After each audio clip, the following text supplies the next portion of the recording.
Thank you. Oh, Jesus.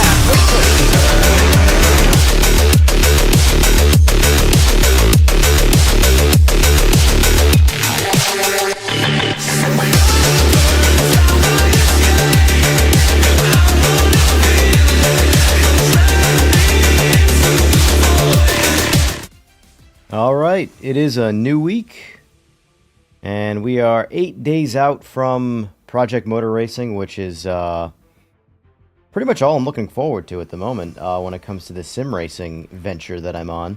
I shouldn't say it's all I'm looking forward to, but it's definitely number one on the list. There's lots of other games out there too that I have my eye on, but things have been... I feel like the sim racing world is very incomplete when it comes to games and sims, because...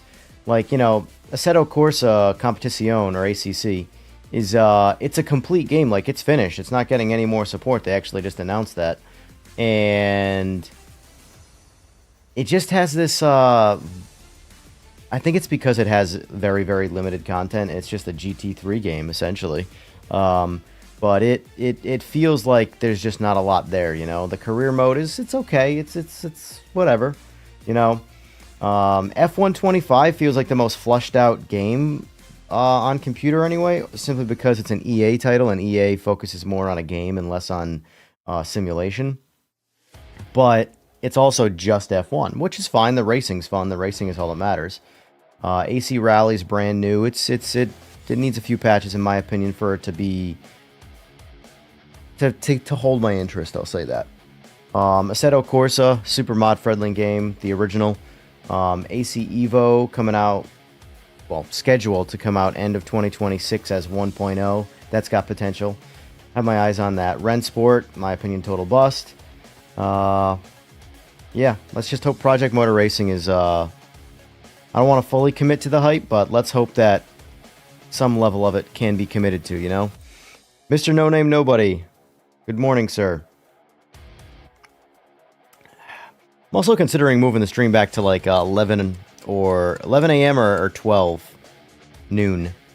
On the fence about that. Trying to find a perfect time slot where I like to do this, because 10 a.m. is right in that, like, you know, it's earlier than noon. It allows me to wake up, you know, get a couple of small little things done, and then get prepped for the stream. Whereas moving it to, like, say, noon would allow me to get some actual things done before the stream, and then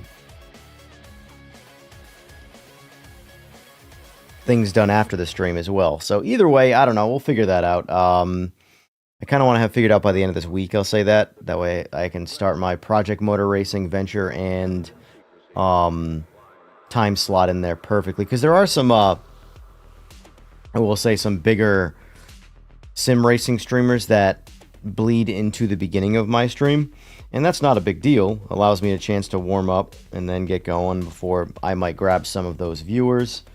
Or do I just start streaming when their streams end, you know? I gotta figure that out. Little things like that, tweaking, you know, turning the knobs. But, anyway. So, I'm debating on if I want to try some more AC Rally today. I like it.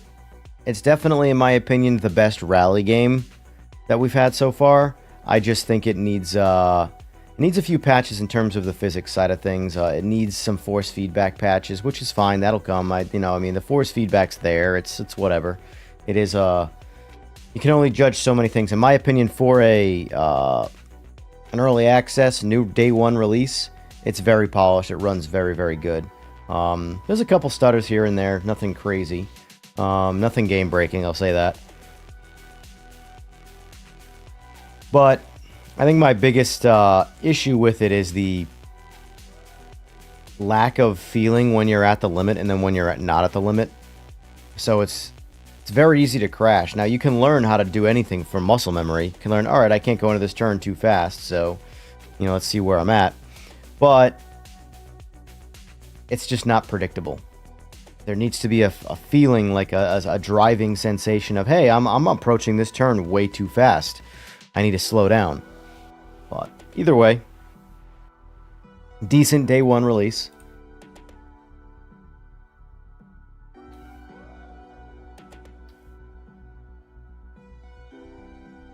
I still feel like AMS2 is the closest thing to what potentially Project Motor Racing is going to feel like on day one, which is why I kind of want to continue to play that one,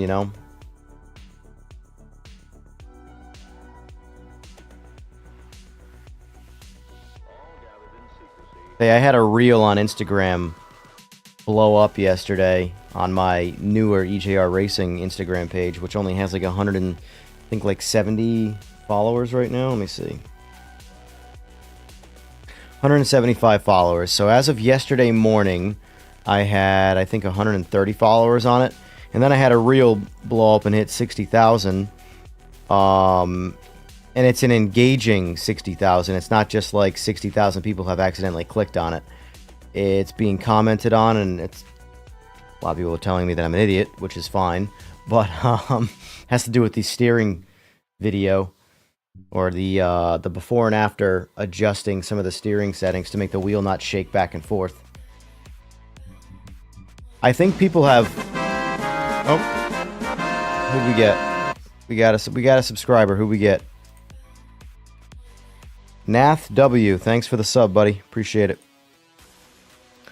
But what was I gonna say? Oh, what I say is, I think people have gotten obsessed with force feedback and not realism to the point where there are certain things that happen, in my opinion, that are not real, that people have become accustomed to being part of force feedback that's just supposed to be there. And when it's not there, it's bad force feedback. But the wheel shaking back and forth on this negative feedback loop of just, oh, we went too far past center. Oh, we went too far past center. Oh, we went too far past center. That isn't what a car does. A car gets feedback from the road. So yes, the wheel could jerk on you from a big enough bump or whatever. But that being said, suspension, tires, these are all things that absorb the terrain of the road that don't transition to your wheel. Now, a little bit of play from the terrain of the road. When you're going in a straight line, let's not focus on turns and hitting big bumps and things like that, or curbs. Let's focus on just going down a relatively flat, straight road. If you have settings like they had on the simagic software, where it's wheel speed rotation, you could be on a glass road going dead straight and the wheel's doing this. Cars don't do that. They never will. And the reason why is because the only thing that's going to move your wheel is any kind of bump or terrain anomaly that differs from the smooth road that might move the wheels, which moves your steering shaft, which moves your steering rack, which then moves your steering shaft, which transitions to your wheel moving. But if the car is going in a dead straight road or dead straight line on a smooth road, it's only going to go dead straight and smooth, no matter how aggressively set up the car is. Power steering, manual steering, electric steering, it doesn't matter. Like, it's going to be straight. And you're not eliminating force feedback. I mean, you are. You're not eliminating the force feedback, in my opinion, that you want, which is feeling the road. You're just eliminating this endless, non-stop back and forth effect that's a fake generation. And the amount of people that told me, oh, just add damper to it, you know? Damper is what does the word damper mean? It is dampening everything that the motor is trying to do. So if to eliminate one thing happening that's not supposed to be there, that's not realistic, turning up a dampener to dampen every effect, including that one, that is not the fix. You eliminate that one effect from the software specifically. Now, I don't have a lot of experience with a wide range of softwares to be like, oh yeah, on this particular brand, remove this feature, blah, blah, blah. For example, I had Logitech, and on Logitech, I never found a fix for it. There was no feature provided to you, because there's only a couple of features, honestly, to stop that from happening. So you could add, the solution was add a little bit of dampener and then just never fully let go of the wheel, which you shouldn't let go of the wheel. I agree.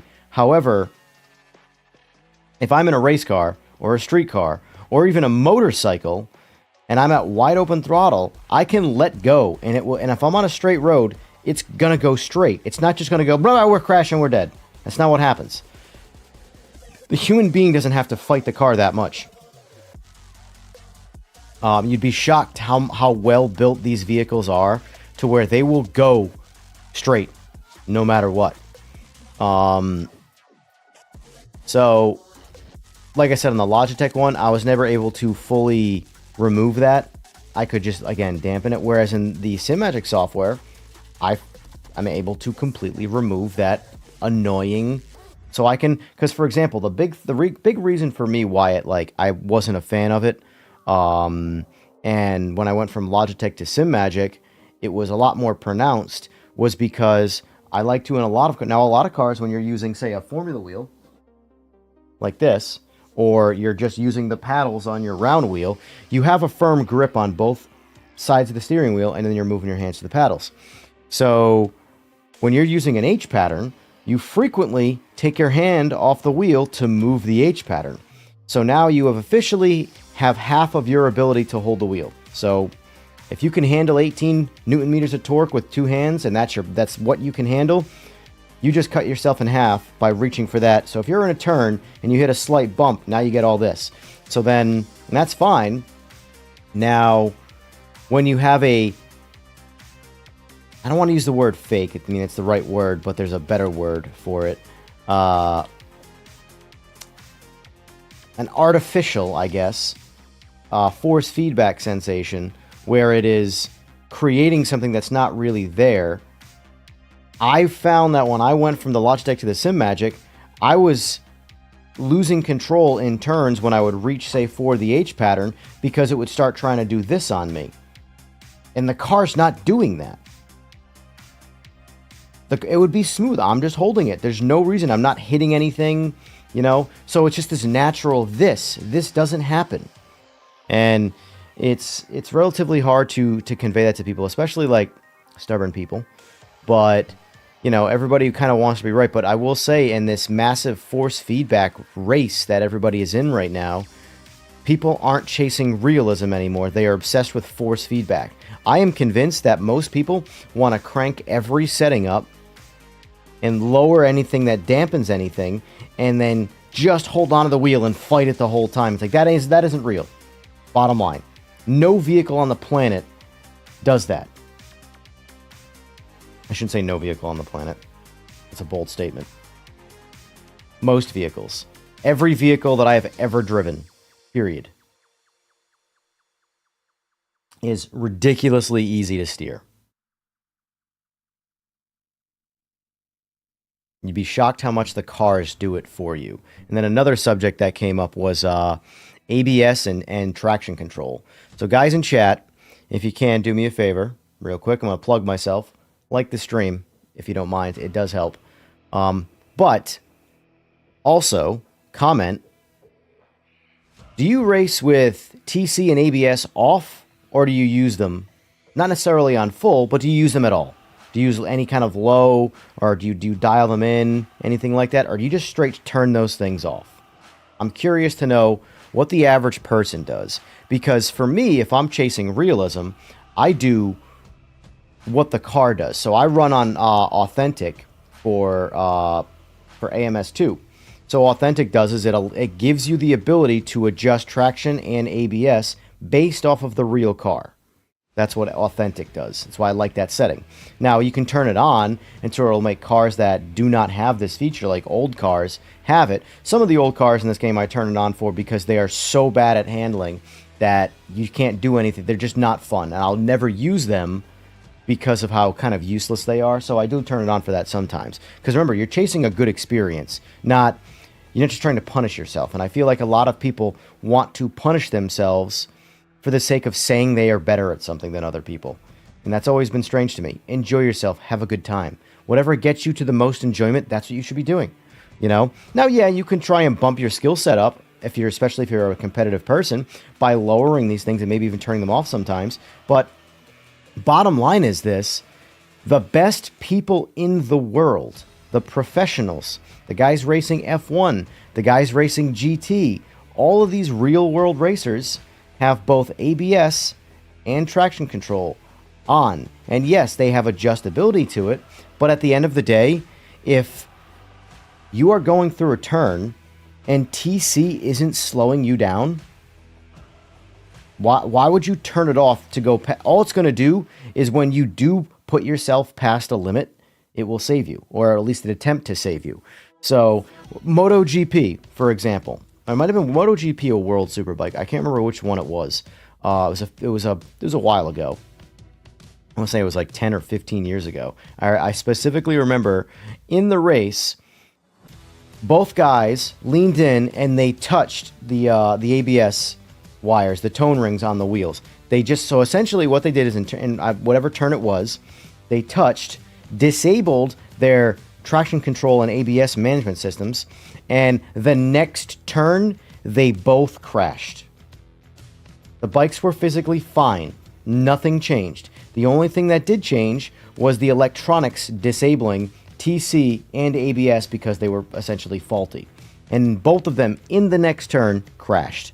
Because those professionals, the best motorcycle riders on the planet, were relying on their electronics to hold them back from them pushing the limit.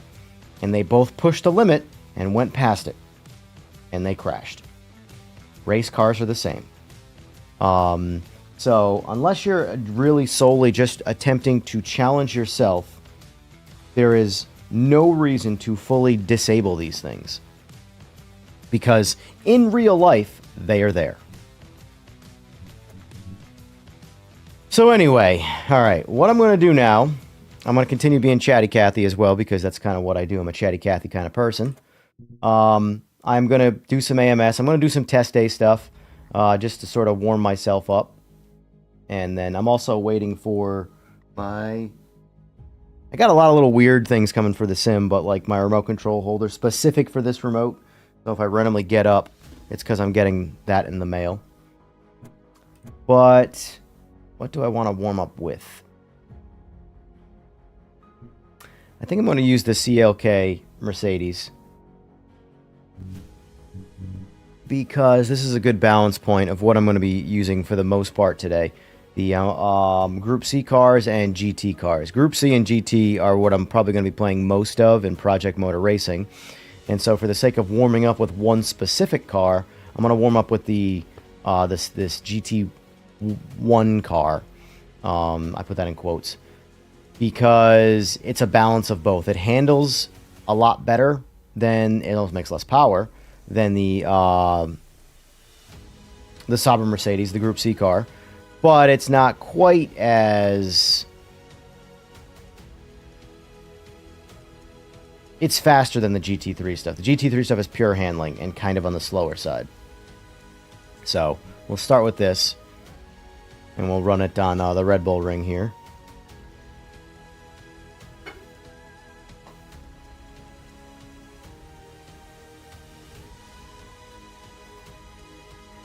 I am going to use H pattern for this. Let me turn on my butt kickers quick.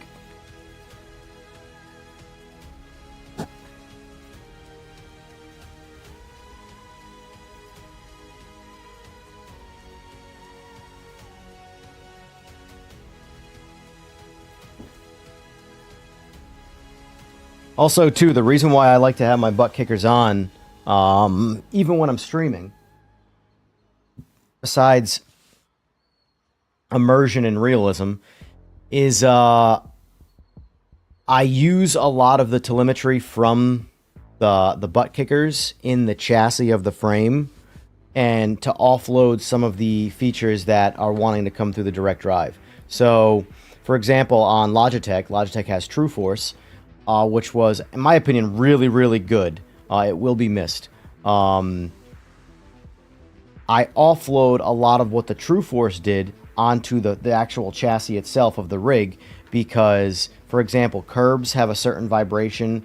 There are certain road textures have a certain vibration. So I have a lot of that stuff in the butt kickers. So in terms of, like, say, if I jump real quick, now, grain of salt here, because I am still learning what a lot of the software does. This feedback detail, to me, is a lot like what the True Force did. You feel a lot more of the textures in the road and stuff like that in the wheel. It seems like they call it feedback detail. And I'd say that's probably on the accurate side as far as the description goes. But I've basically learned that this is their variant of True Force, even though it's not exactly True Force, because it does affect force feedback. True Force didn't affect force feedback. This does. This does it through force feedback, where you notice this the most is curbs, tiny little things like rumbles. You feel a little bit more of that. So right now I'm in the middle. 20, like, for example, AC Rally, I have that at 20 and I still don't feel anything. Trying to chase a terrain detail type thing. But I have this at 10 for this, and I actually, believe it or not, I run this on 0 a lot of the times too. I'm just trying to see fully where I want it, because I know 20, I don't like it, at least in AMS. It's just, I don't need it, because I have it, like I said, in the butt kickers. But I know that 0, because again, it's force feedback too. It's not just a vibration. It does affect what you feel in terms of having to resist. It's not very strong, though, in my opinion. So, like, if you go from 0 to 20, it's not like that's all of a sudden a completely different driving experience. You just feel a little bit more of the things that you're driving over and stuff, which is a lot like what True Force did. It just did it through purely vibrations and not force feedback. So, anyway, I'm testing it at 10 right now.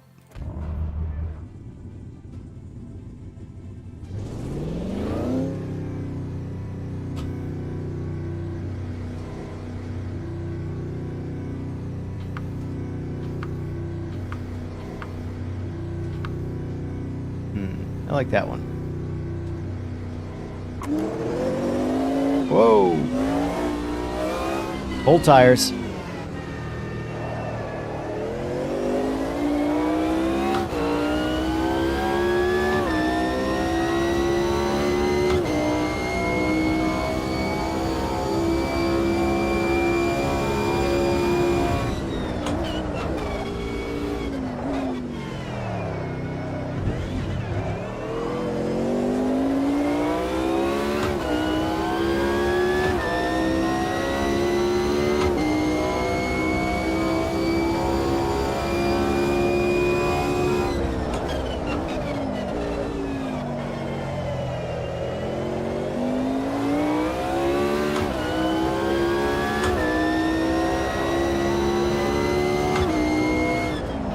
Oh, look at chat. That's something I gotta learn to do that I'm not very good at yet. Playing the game and also reading chat and knowing when to look at chat and when not to look at chat. Heading from a straight into a turn, for some reason in my brain, I'm like, oh, I'm in a straight, I can look at chat. The problem is, I come into a turn way too hot and overshoot it. So, good morning there, Mr. Mark.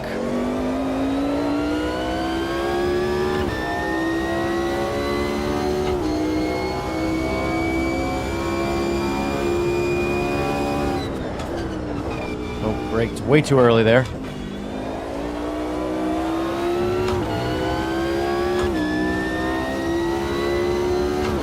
One track I want to learn is Sebring.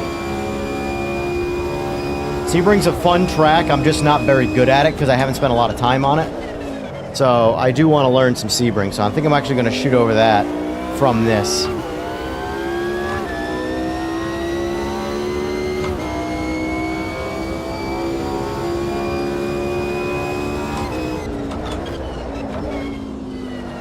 Going to get Project Motor Racing on December 25th. Any significance of it being Christmas that you get it? Because that's a full month after the release.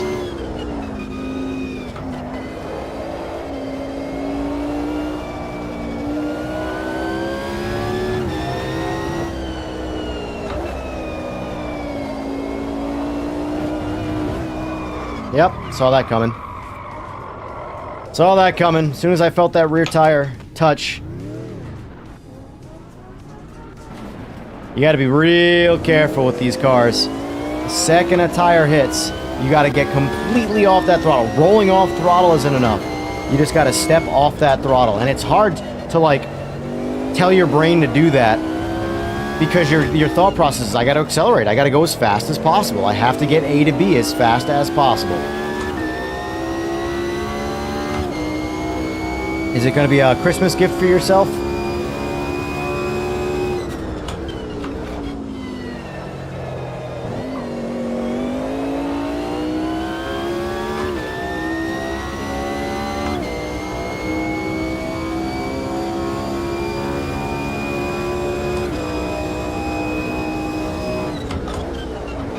I want to change my camera angle just a little bit. It's a little, whoop, whoop, whoop. Let me do this quick, hold on.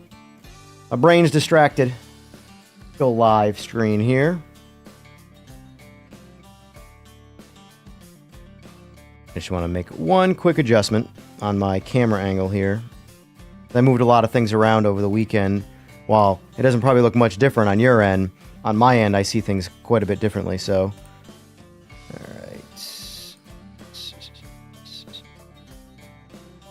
There.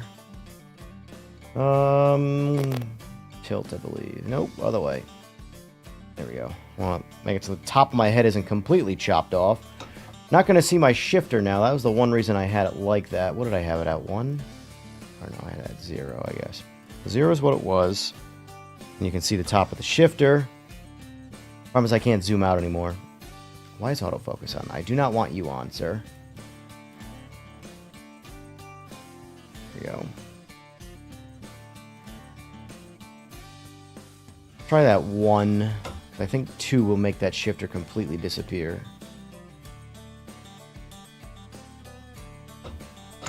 A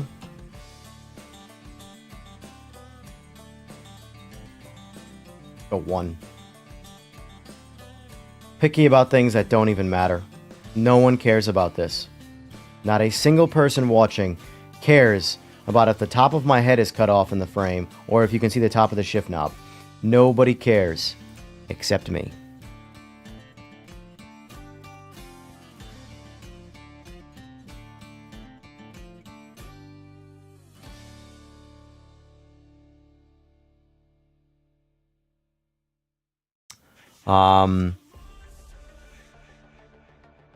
Well, the good thing about that too is waiting till Christmas is there's a good chance that some patches will happen in between, 25th of November and the 25th of December, because they're absolutely, God, it would be awful if they didn't have patches in between then, because they're going to have bugs. They're 100% there's going to be problems.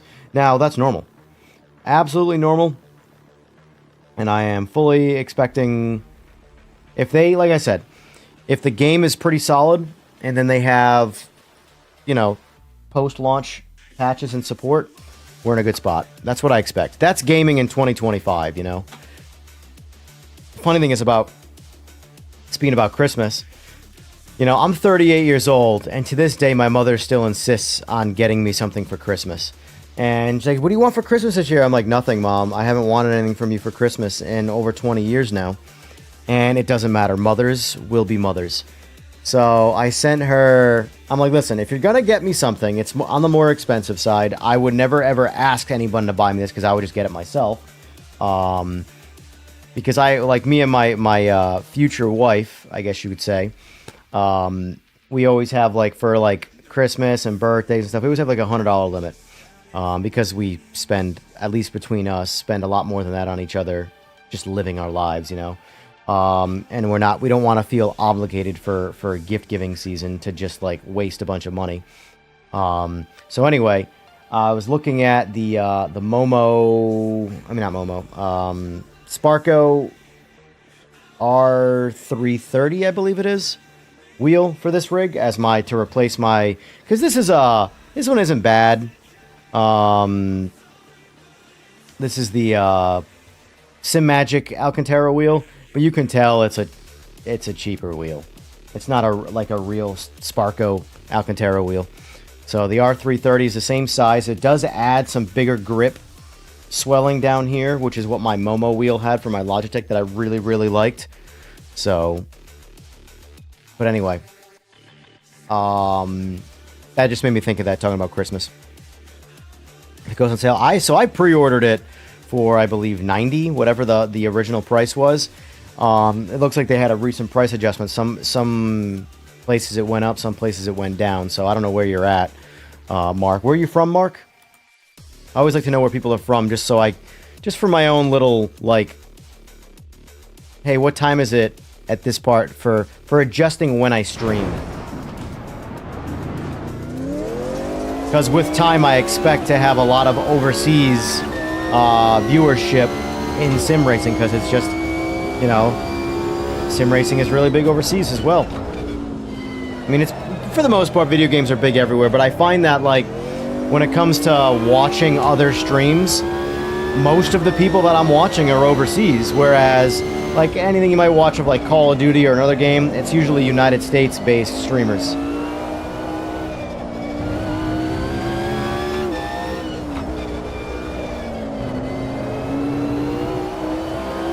So now I'm trying to feel.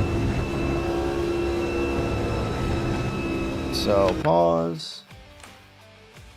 I just want to feel the difference here. 0.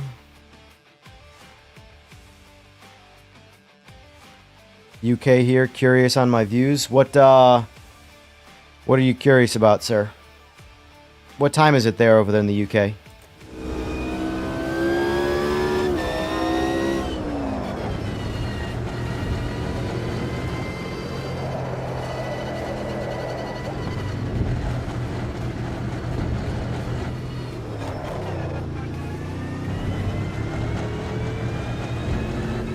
It's weird. I don't feel too much difference. Let me try 20 for the sake of it. I know I don't really like 20, but let's just see.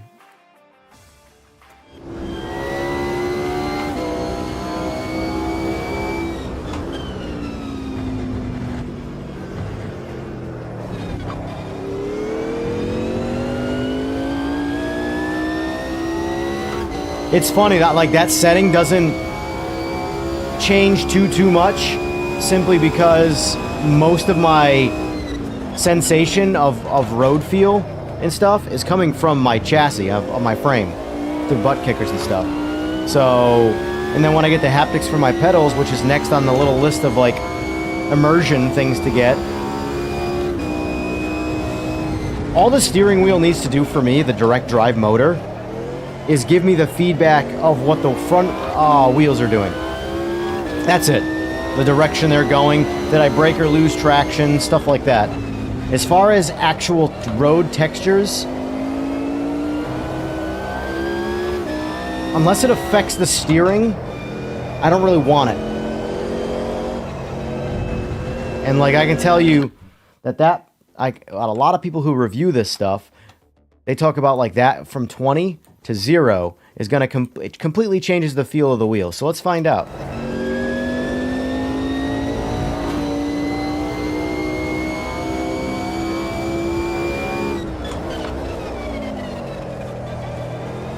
Outside of just being terrible, I don't really feel anything different. I mean, I do feel the difference, but it is a sensation and not like a vibration type sensation. And not like, it doesn't feel like it's changing the steering physics at all for me. Which is all I care about the direct drive doing.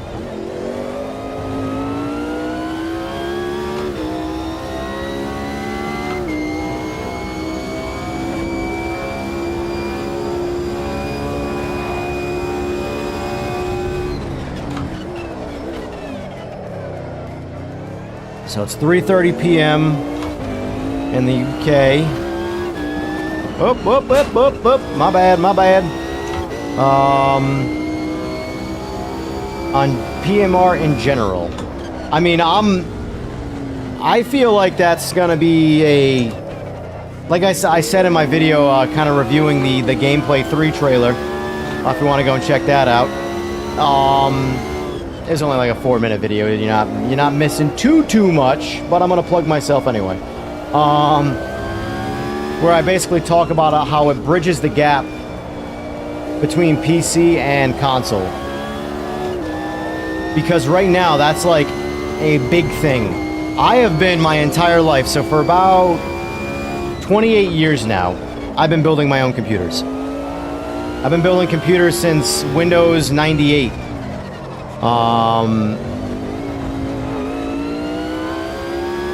And I've also always had game consoles. I've always hated the whole console versus PC and which console's better, and I know how to solve that solution. Buy them all. Although Xbox is unfortunately dead in my opinion. There's no, especially if you have a computer, there is zero reason for Xbox's existence. And Sony's running out of reasons. I'll say that. Oh my god, that's what I'm talking about. I looked at chat. I gotta work on that for sure. So I'm still trying to figure out if I feel this or not. The way I'm supposed to. I obviously feel it, but do I feel it to the point where it affects the actual physics of what the wheel is doing in a positive or negative way, or at all?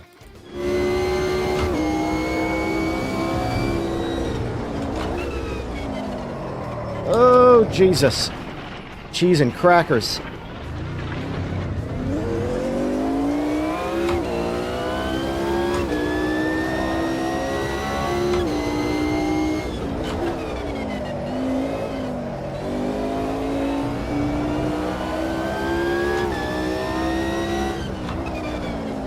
Having butt kickers, I will say, is a great way to test what you really need on the wheel and what you don't. Because so much of it is in your head and fabricated as to what you think you need to have your wheel be doing for force feedback. You just need your wheel to be duplicating the physics of what the front tires are doing on your car.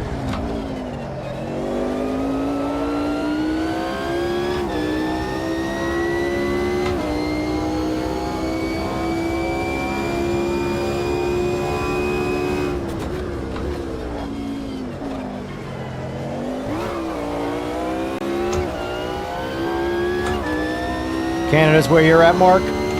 So you're, are you Eastern or Western? So is your time, we in the same time zone or no?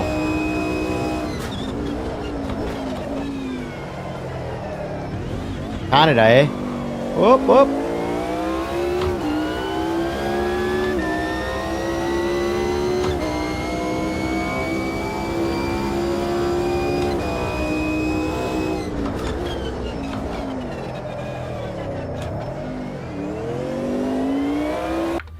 Let's try it. Zeroed again.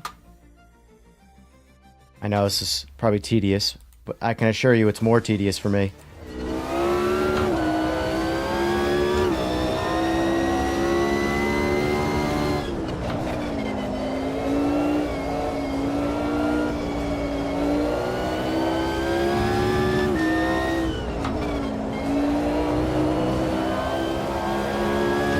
Honestly, it's Simagic's True Force. That's what that setting is.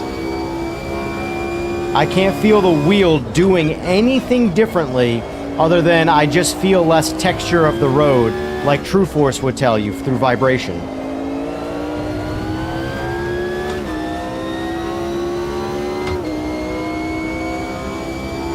I think I like the setting on 10 to be the best, honestly. If I had to pick. Because, again, I liked True Force. Now, the best way I would say to really separate this setting here, to figure out what I really, really like and how to set it, is by turning the butt kickers off. Because then I won't feel the feedback in the frame. I'll just feel it in the wheel. So that will tell me what I really like in my hands better. But the problem is that I always have the butt kickers on, so if the butt kickers make it so that it doesn't matter, then you should run it at 0, because why run the motor, make the motor in the direct drive hotter? Because that setting even warns you, like maxed out makes it run a lot hotter. I don't think it would to the point where it would ever be an issue, but like I've already, any sensation that I just got from going from 20 to 0 loss, I've already forgot about. So for me, it's like, we'll just run it at 0, because my brain's already gotten over it, and now the bass is going to run cooler, which means I can rely on the force feedback on the higher torque levels without overheating the motor, and never have to worry about, you know, that issue, I guess you could say. I'm approaching this, by the way, from the guy who builds computers, and the guy who's raced cars and spent a lot of time racing motorcycles, and not the guy chasing force feedback. Because in my opinion, the worst people to get force feedback advice from are people who obsess over force feedback. Because they're chasing... Like, did you ever see that guy that he races Formula 1 stuff on either stream or I don't know what he does. I've only ever seen his videos on Instagram. But he's this jacked beast of a human, and he is fighting all these... He makes... Mind you, this is his content, so I get why he does it. But his content is essentially this big jack dude who looks like... I don't even want to say a power lifter. He looks like a bodybuilder. And the whole time he's fighting max force feedback of a 20-plus Newton meter wheel. And that's his content. Him just holding on, and that's his content. It's like, that's cool, that's funny, you know? But that isn't... You're not duplicating a real car.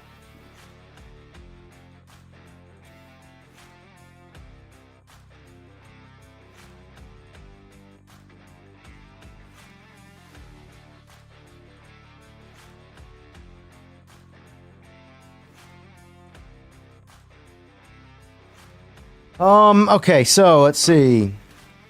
Andy says, I have an Xbox. I went Xbox from PS4, launched with nothing, never went back.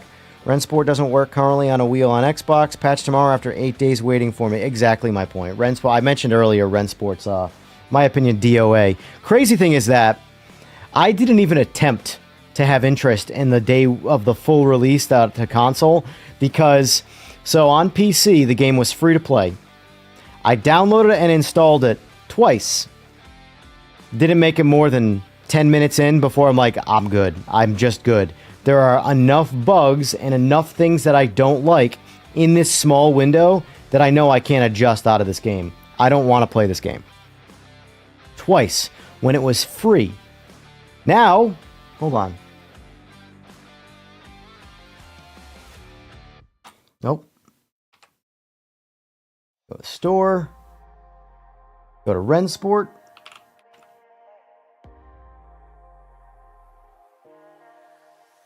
Mostly negative. You don't say.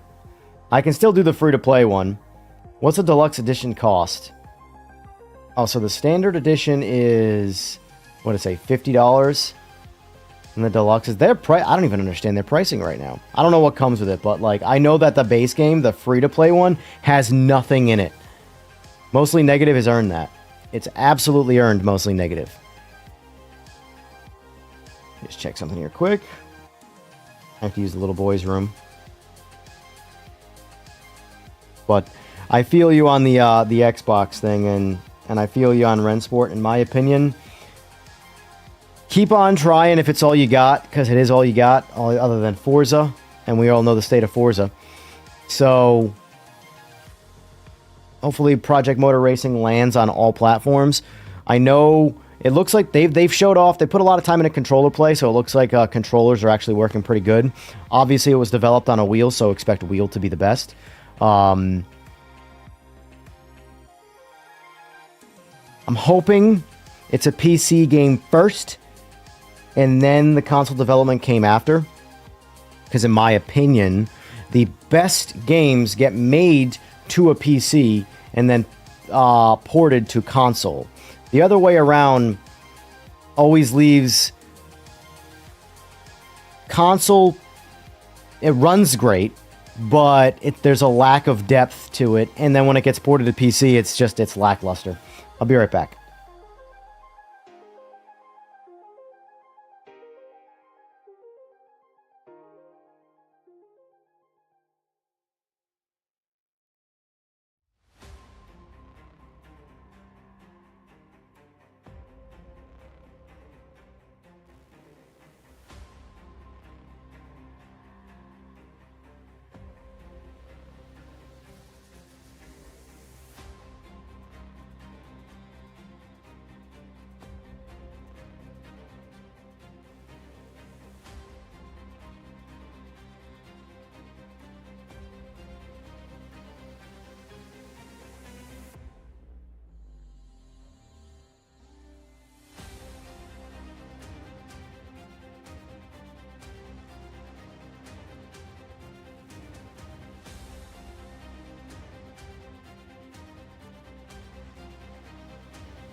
All right, we're back. Ugh.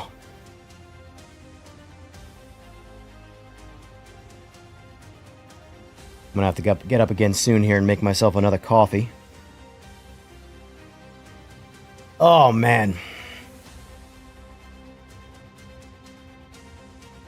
All right, so yeah, I think Project Motor Racing is gonna be the bridged game. Now, maybe I'm putting a lot of my eggs in one basket, and that's never a good thing to do, but I do genuinely believe everything I've seen, and I am someone who, now obviously I value my own opinion, but I like to think that I've developed, now I've been bamboozled, I've definitely been bamboozled, but I pay attention to a lot of trends, a lot of details and stuff like that, and the negative feedback that I've seen from Project Motor Racing is unwarranted, in my opinion. There is a degree of certain things that I think are problematic in it, but it's not that big of a deal. Perfect games do not exist. Not anymore, anyway. They existed back in the day when you couldn't patch a game after it came out. But the AI is what I would... This is how I would say the AI of Project Motor Racing so far, from what I've seen. It looks good enough. I have never played a single-player racing game where the AI has made me go, damn, the AI is perfect. This is so cool. They're so good. And they don't hit me when they're not supposed to hit me. They bump me when they're supposed to bump me. AI sucks in every game I play. Let's just be honest. And I think AMS2 is some of the best AI I've used so far, and I'm constantly complaining about the AI's decision-making. But graphics, they look great. You know, obviously we'll wait to see the day one game, you know, because they could be showing off good content, and then in some places they're showing... I will say, two places that I've seen the graphics not look good are replays and the rearview mirror. Now, I'm not too concerned about replays yet, because I've only seen replays in like streaming type scenarios, and it's also replays. Now, replays are more desirable than the rearview mirror resolution, but we'll see on that. And then the other one is, like I said, the mirrors. The rearview mirrors always look like, it looks like it's, if the game itself is running in 4K, then the mirrors are in like 480p to 720p. So I'm sure with time, if it's not on day one, there will be some mirror settings in the game like there are in ACC and stuff where you can adjust how good the mirrors look.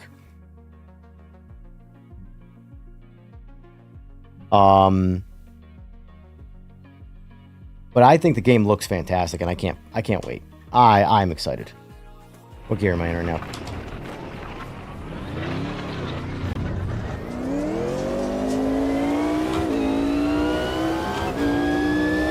Actually, there is one thing I want to check on the feedback detail setting. I want to see loss of traction and how it does that, how it affects I don't think it's going to affect anything.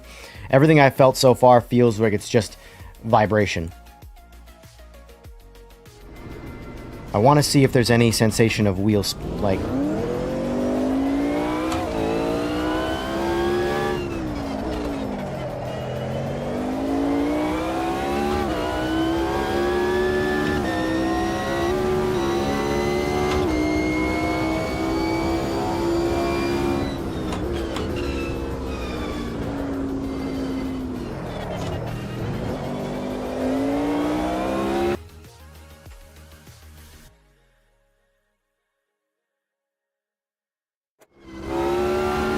Nope.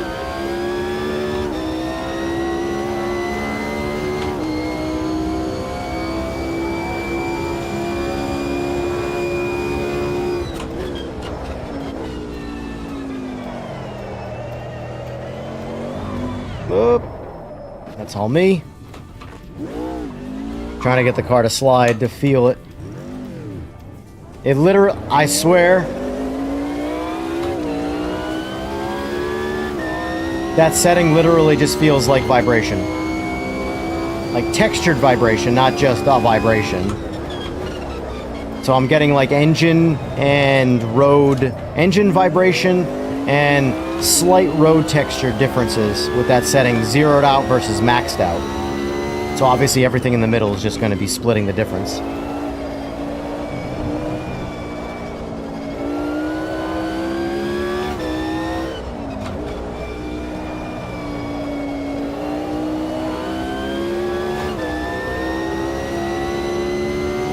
I mean, my base right now is cool to the touch, so I'm not too worried about heat.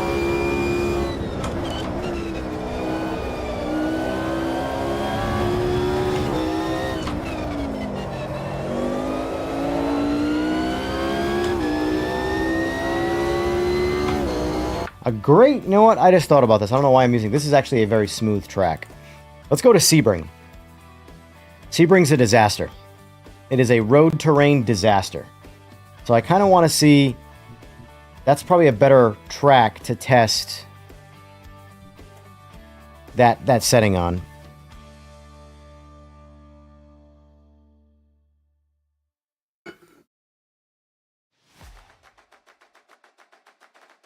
What song is this? I hate this song. I gotta delete it from my playlist. Football long version. Okay, got it.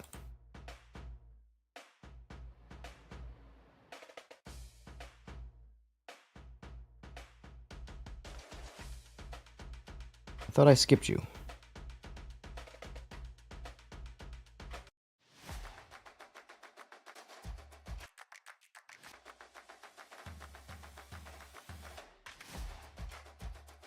That's like the same song twice. We don't like that.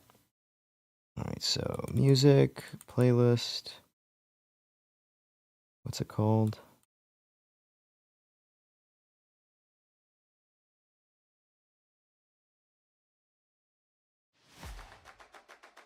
Fraction football long version.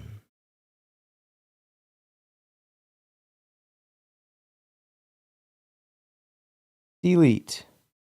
Ugh.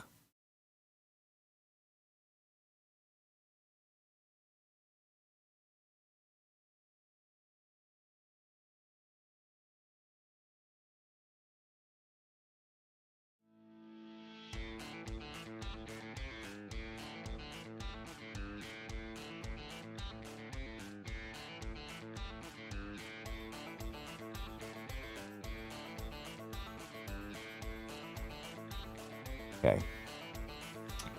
Those two songs are in the dumpster.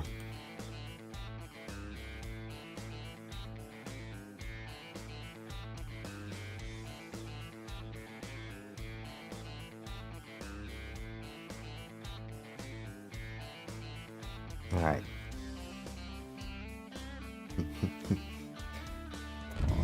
All right, here we go.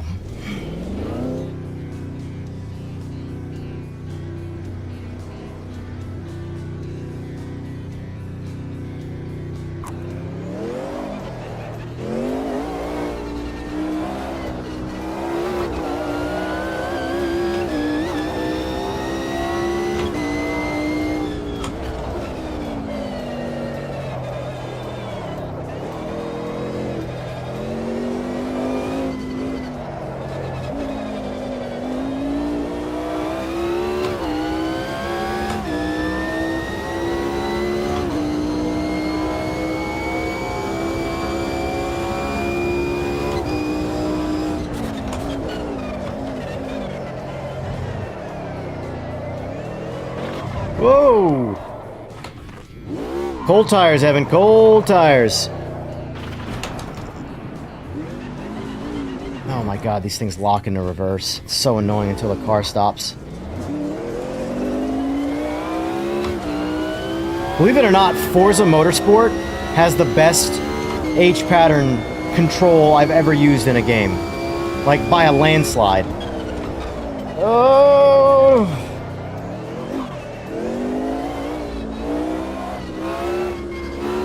Trying to feel the roads here with this setting.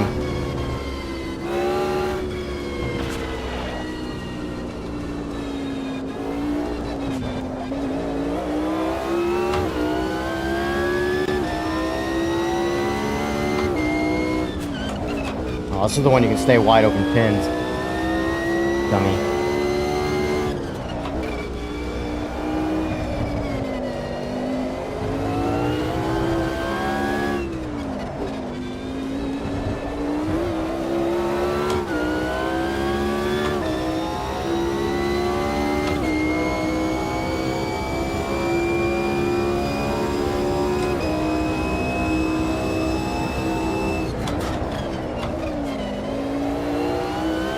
Alright, let's hit this bump on the inside right here.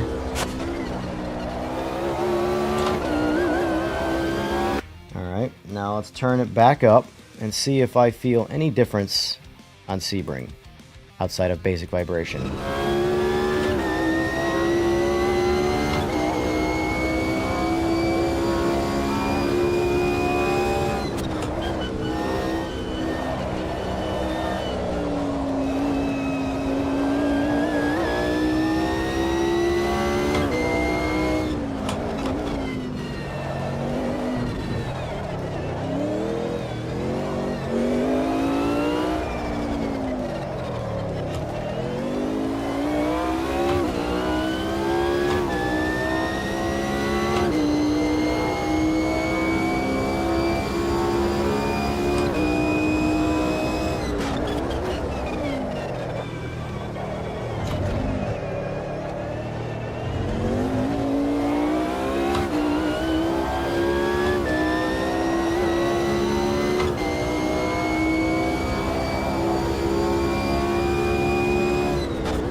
Alright, I felt a little something more there, so let me just confirm that wasn't in my head.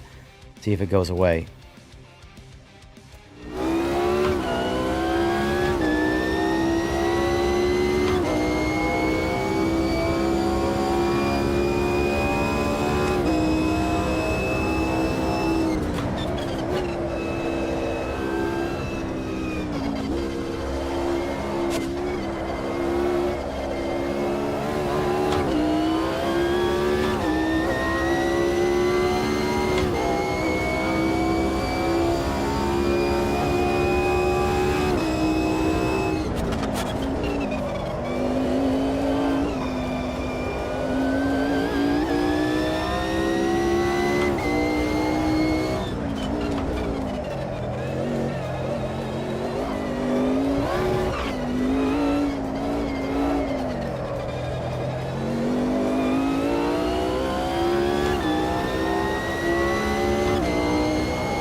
Oh, overshot.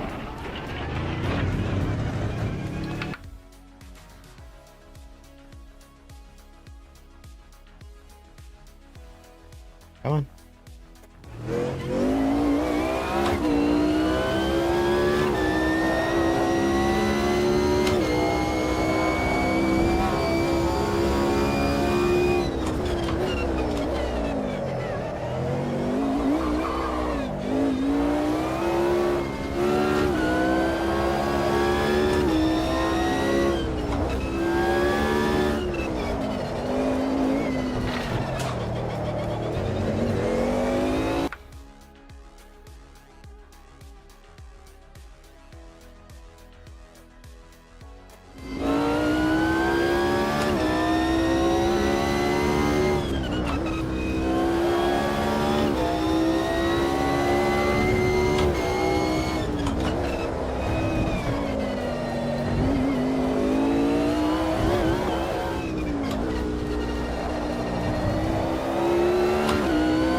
I like 10 better than 20, for sure.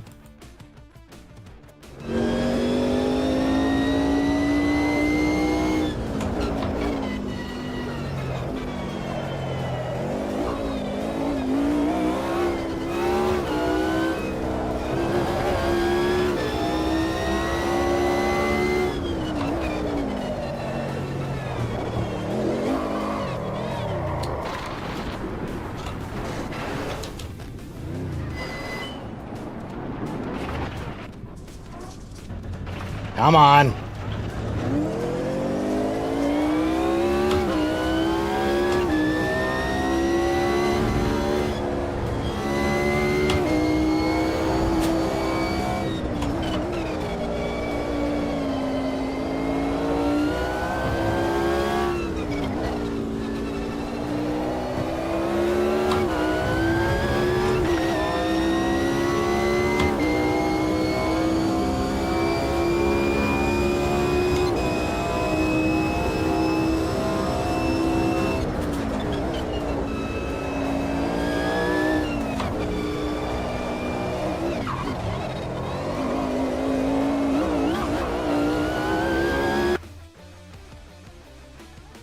This is a tough one.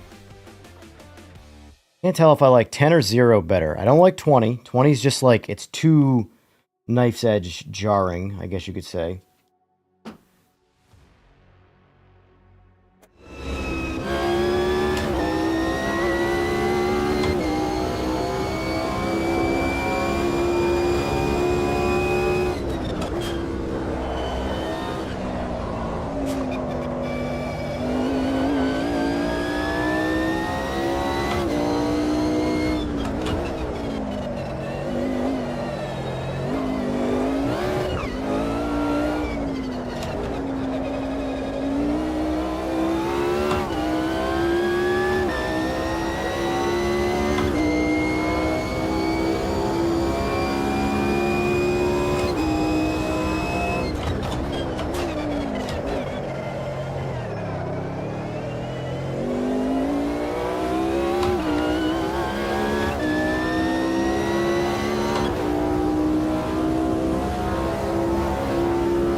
Try this. Can't decide between 10 and 0, so let's try 5.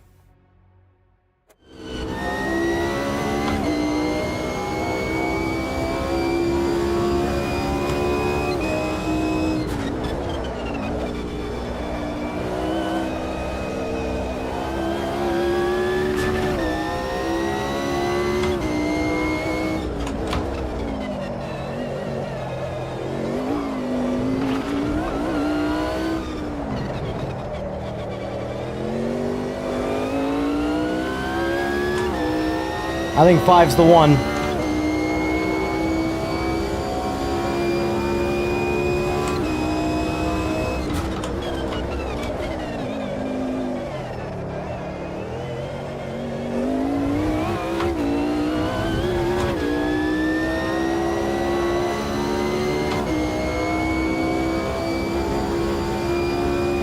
Five's the one. Alright, let's back out of this now. Mentally shut that out of my brain. Let's save that. Yep, AMS, confirm, close. Alright, let's get out of test day. Let's do some races. No, I don't want to do that. Let's go back to...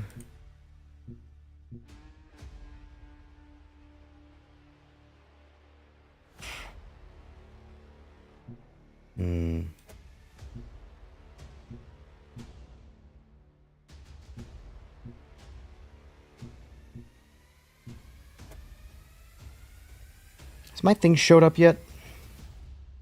These sons of bees. Delivered! Alright, I'll be right back, folks.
All right, we're back.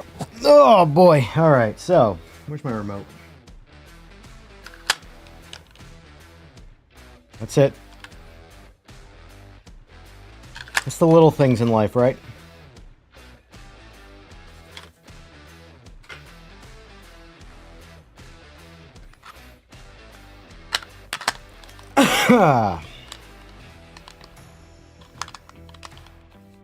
What's a good place for it? Up it right there.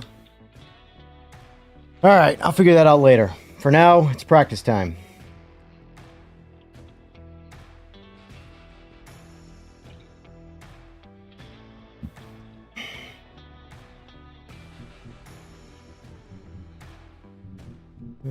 Yeah, it's fine.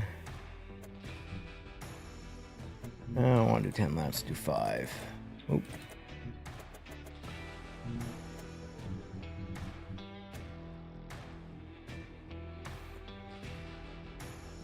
I think I meant to turn penalties back on. Oh well. Do that next time.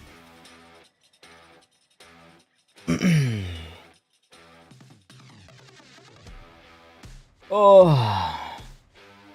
So what's everybody's Monday looking like? Good, bad, ugly? Amazing? The best Monday to ever be a Monday?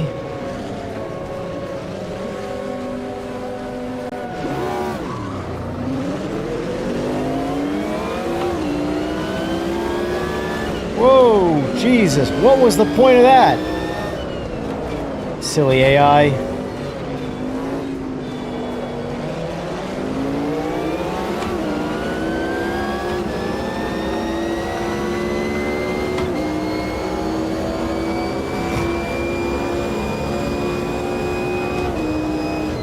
I wish you could keep radar on but turn some of the other stuff off, but hey, who am I to be picky?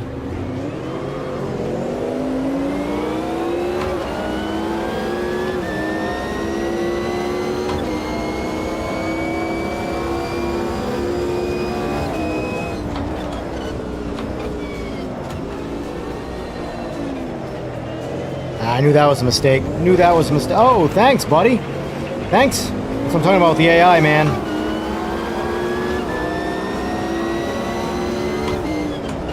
I guess I'm driving like a bot myself, but...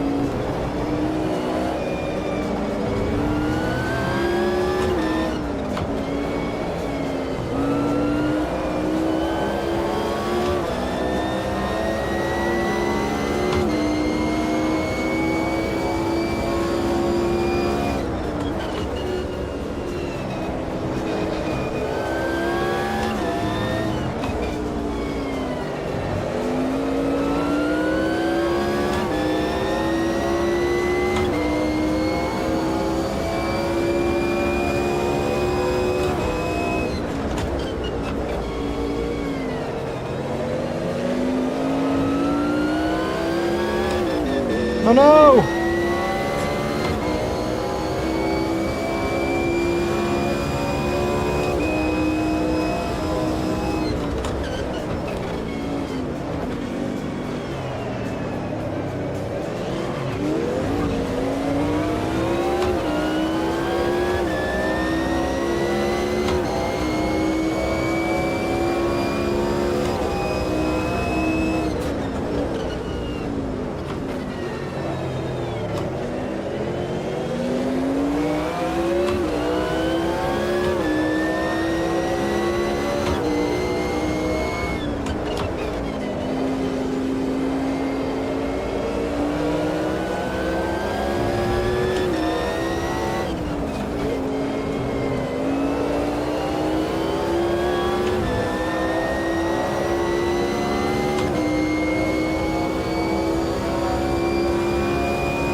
man. Sorry, buddy. But that was a terrible time to exchange.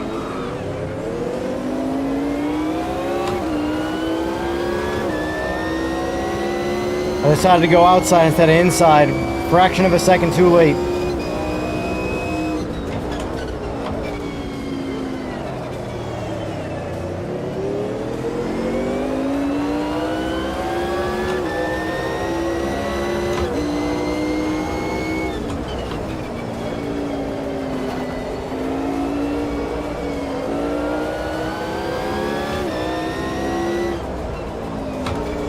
Whoa, what is happening here? What is happening? What is happening?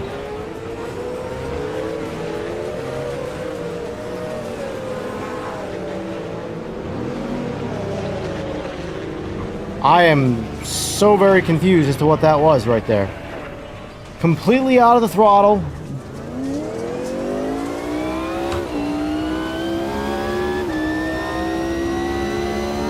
That almost felt like a bug that felt so unrealistic. Because it was locked on, the stability control light was locked on. I was not putting any inputs in, and it started as a very slight drift. As soon as I felt the drift, I completely got off the throttle, and it never regripped. It just got worse and worse and worse and worse and worse. Tires weren't overheated, so like, I don't know. That was a,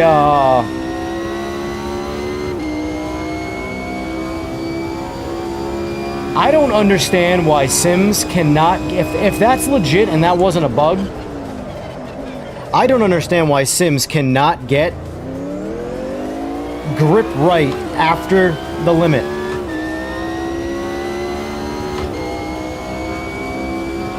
Because that is literally not what would happen with a real... Now, if the tires were, like, overheated and they were greasy, then you could argue that they can't re-grip.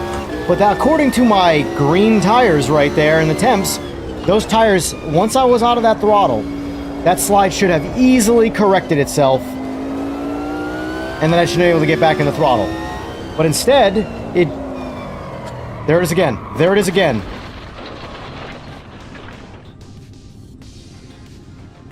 What is happening there?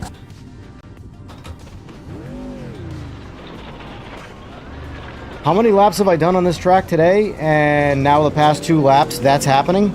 We're gonna go the wrong way for a second here. Of course.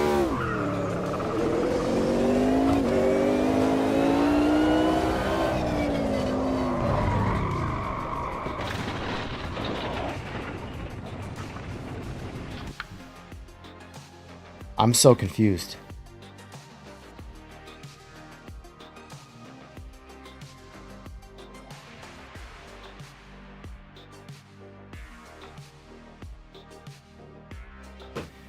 I'm just going to restart this. See if anything changes with a restart. Because I can't drive through that turn at any level of speed without the tail just coming out.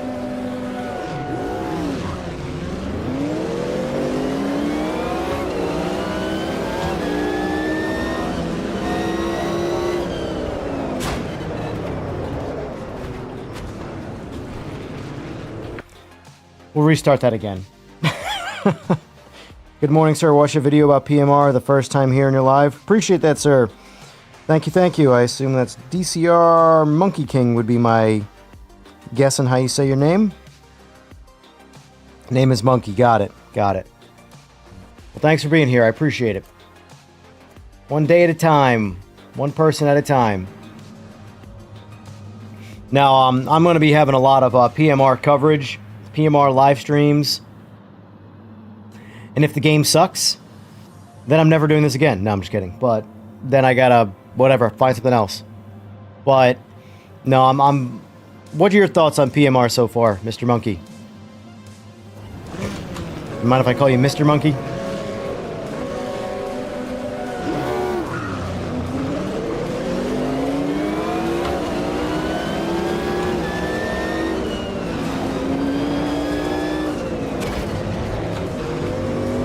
Oh, dumb AI in turn 1 is always the worst. There's zero level of aggression. You have to just basically get stuck in a traffic jam.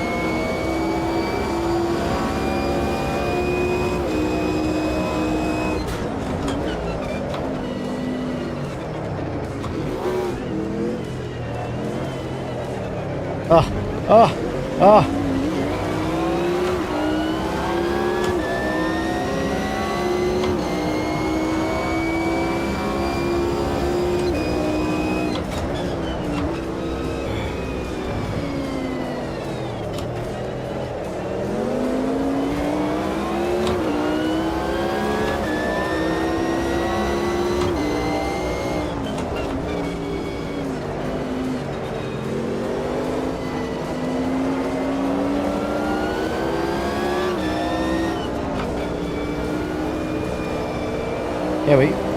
Yeah, we have grip again. That's so weird. We'll see what it's like after a few laps, but...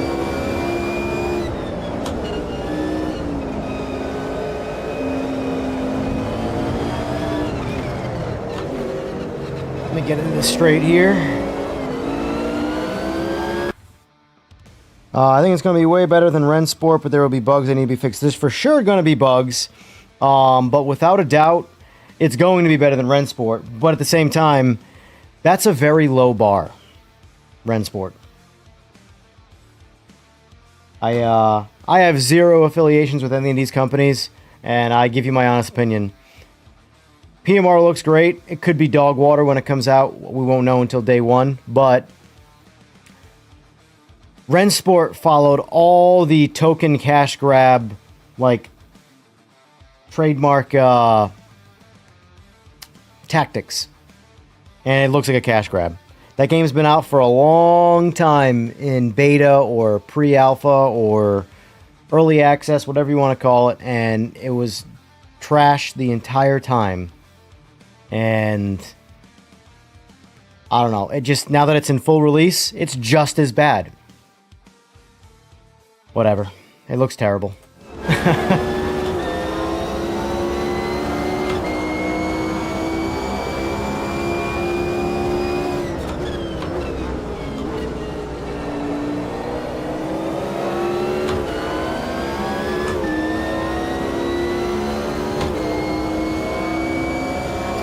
I take it you're on PS5 then?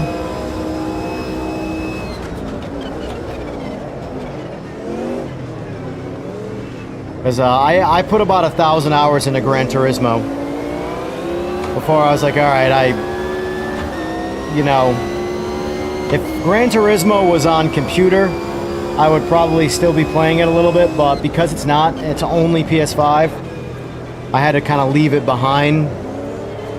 Because now that I don't have a compliant wheel for console, I'm strictly PC. I'd want to be on PC if I had a choice, but only thing I'm really losing out on is Gran Turismo again, which, it being the most popular game, is kind of a bummer, at least from a streaming standpoint. But I've beaten the game to death to the point where, like, I just don't feel like doing the dailies, and, you know, I need variety. And I want more of an authentic sim. That's, well, I think PMR is gonna, like I've said, bridge the gap. And I think it's gonna, I hope it does what I think it's gonna do. It should pull a lot of the people out of Gran Turismo. Not that I have anything against Gran Turismo, it's just, from a numbers standpoint, Gran Turismo is easily number one. But it's also too much of an arcade game for me. Or simcade, whatever you want to call it. It's just, I don't know. There's a lot of the physics I don't like about Gran Turismo that bother me. It feels very inconsistent. And I feel like that's baked into their code. Almost like a random number generator in their algorithm that makes you do different things happen when it should be the same thing.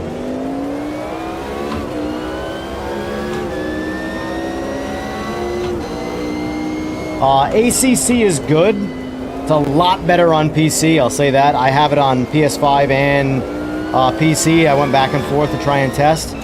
there is a noticeable amount of input lag on PS5 that isn't there on PC. And we're playing in the same panel in game mode, so it's not like it's a panel issue. Oh, hello. Oh, look, there's that slide. We're just gonna keep sliding. Yeah, keep going. All right. Can I reset? Nope, can't reset.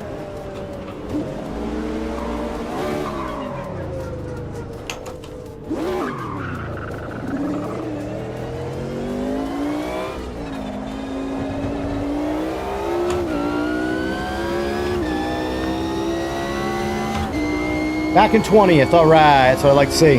Race is over. It's fine, none of this is serious. This is literally just battling with the AI.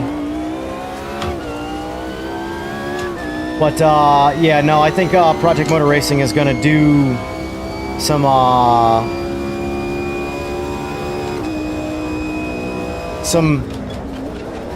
bridge gapping. Or gap bridging. I don't know. Dyslexia 101. Because like I said, I have, 3 or 4, like, good friends that only play on PS5. And they're actually, like, they're good Gran Turismo players. But they can't play this. This is AMS. They can't do this. They can't do a lot of the good sims because they're not on PlayStation. So, if PMR doesn't have to be perfect. It just has to be different in its own way. And that is, if it could deliver AMS-like slash ACC... See, ACC and AMS are very different in their physics. I think it's going to be more like AMS, which is fine for me because I actually like the physics of AMS better. I think if they removed a little bit of their slide physics, it would be perfect. But ACC just feels too... Cars feel too glued to the ground, and the lack of sense of speed is bothersome. Because I've gone pretty fast in real life, mile an hour wise. Or kilometers an hour wise, depending on where you're from. And no matter how fast you're going, there is always a sense of speed. Like, like, hey, I'm going way too fast for this particular lean or this turn or whatever. ACC doesn't give me that. And I always end up braking way too late in ACC and crashing. You can never, ever, ever predict what the AI is going to do, especially when they're not turned up to max.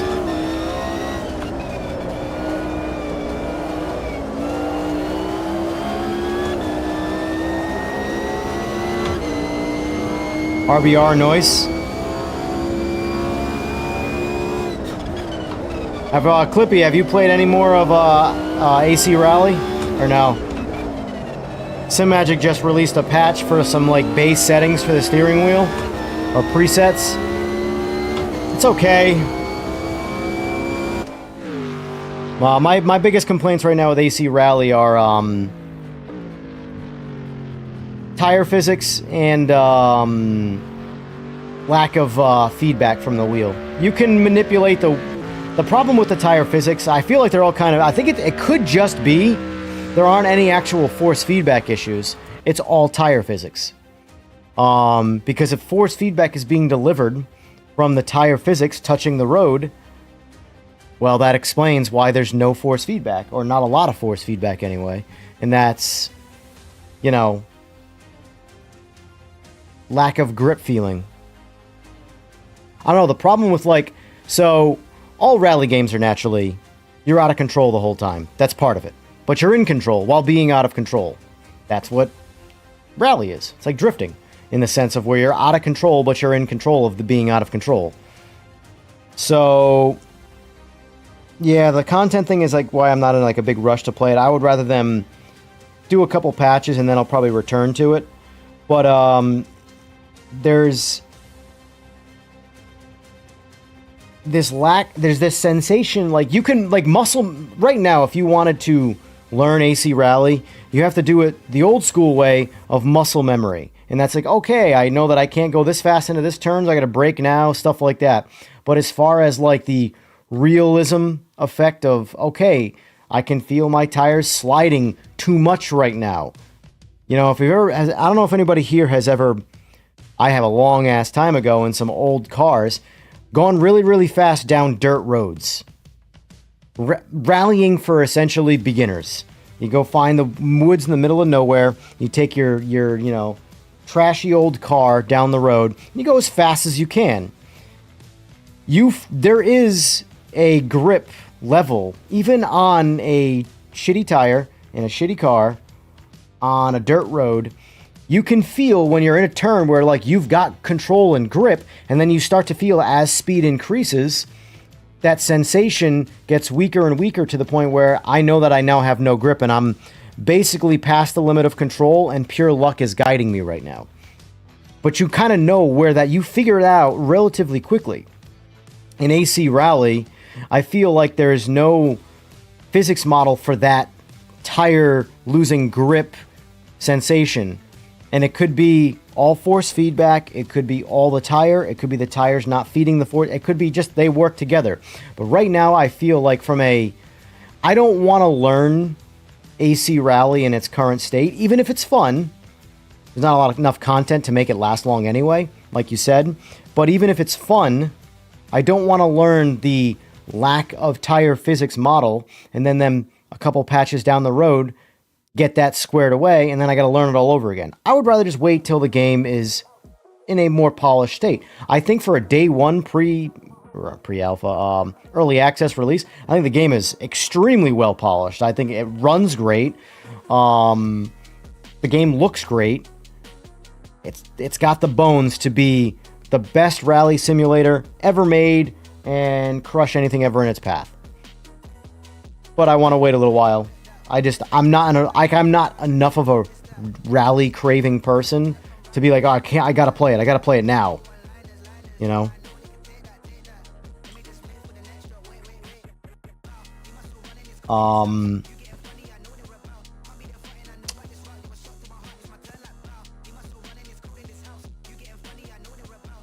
Let's see. I want a PC so I could play LMU, iRacing, etc. Yeah, in all honesty, like PC's where it's at. If you're gonna go down the racing sim road, you absolutely need a PC. Absolutely need a PC. You could do the whole, my computer is good enough to run a stream and run on PS5 and play Gran Turismo, that's fine. But in my opinion, there are a lot of decent Gran Turismo streamers out there, and there's a massive lack of every other streaming content when it comes to sim racing. It's why I don't stream Gran Turismo. I have everything to stream Gran Turismo. I have PS5 Pro, I've got Gran Turismo, I got my Stream Deck, I have everything. I don't have the wheel anymore. That was why I sold the Logitech and got into the simagic stuff, because I wanted a slightly more, I don't want to say premium, because I don't think the Logitech's not premium, but a slightly more sophisticated and customizable experience. And all I had to sacrifice was Gran Turismo, you know? But my team leader is on ACR right now, but he's a big rally guy along with some of my teammates. Not a fan of the force feedback. Interesting. I thought it needed more dampening, but it felt good detail-wise. See, I'm comparing directly to EAWRC, like going back and forth. Now, obviously, EAWRC is a finished game. Like, I don't see you getting any support for that game moving forward. Maybe I'm wrong. But I think now, obviously, it's more of an arcade game than AC Rally. AC Rally is closer to the real thing. But I think from a force feedback standpoint and a feeling what the car is doing standpoint, I think WRC is way better. Now, I also think it's an arcade game, though, too. So it feels more like an arcade game. But I don't think the physics and the arcade game go hand in hand. I think The arcade thing is irrelevant. That's just what the game is. They've just got a better tire model at this point. But the reason why I asked originally is like, have you ever been down a dirt road with a car at a high rate of speed? Now, I'm not a rally guy, obviously. I've never been in a real rally situation, but I've beaten the hell out of some old cars on some dirt roads, and I've pretty much gone as fast as they could go. They were slow cars, 100 to 120 horsepower. They were 2,000 to 2,500 pound cars. They weren't very fast, so they'd get up to top speed. I wouldn't say quickly, but top speed was very low. But the point is that you can feel when those cars you're getting past the point, even though the tires are spinning the whole time because they're on dirt, you can feel the grip levels changing, just like you would on concrete. It's just more exacerbated to the point where you have less grip the entire time, but you still feel when the grip is. Whereas in AC Rally, I can't feel that grip point, like at all. And I can in WRC. So, and I'm not the only person saying that. I've watched a lot of guys that spend a lot of time with it, and they say the same thing. They have a lot more love for the game because they like rallying a lot more than I do. But I think right now it's still the best one as far as an example of getting behind a car and experiencing rallying racing. But from a pure fun standpoint and controlling the car, I still like WRC better, but only because I can predict things. I can't predict anything in AC Rally. Now, like I said, if I played the game more and put a lot of hours in it, I could learn based off of, okay, I'm going too fast for this turn, let me slow it down a bit. So muscle memory will take over and you'll eventually learn everything, the same way you learn everything on a controller when playing a racing game. You just learn when to do things. But as far as getting feedback from the game into my devices, even the butt kickers don't do much. You know, I don't change any of the presets on like the butt kickers in terms of like the volumes and stuff. It just, the game itself, it seems like it doesn't deliver aggressive telemetry. But again, none of this is me complaining about it. Because it's day one, not pre-release, I keep messing up all the words. Early access.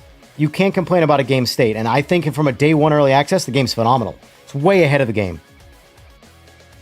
The game in day one early access is far more polished than Rensport is. Let that sink in.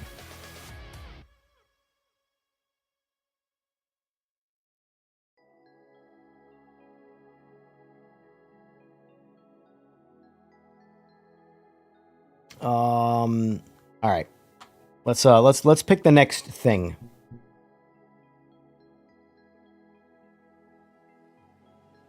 Oh, you know what? This isn't really a practice car because it's a hooligan car, but it's a fun hooligan car.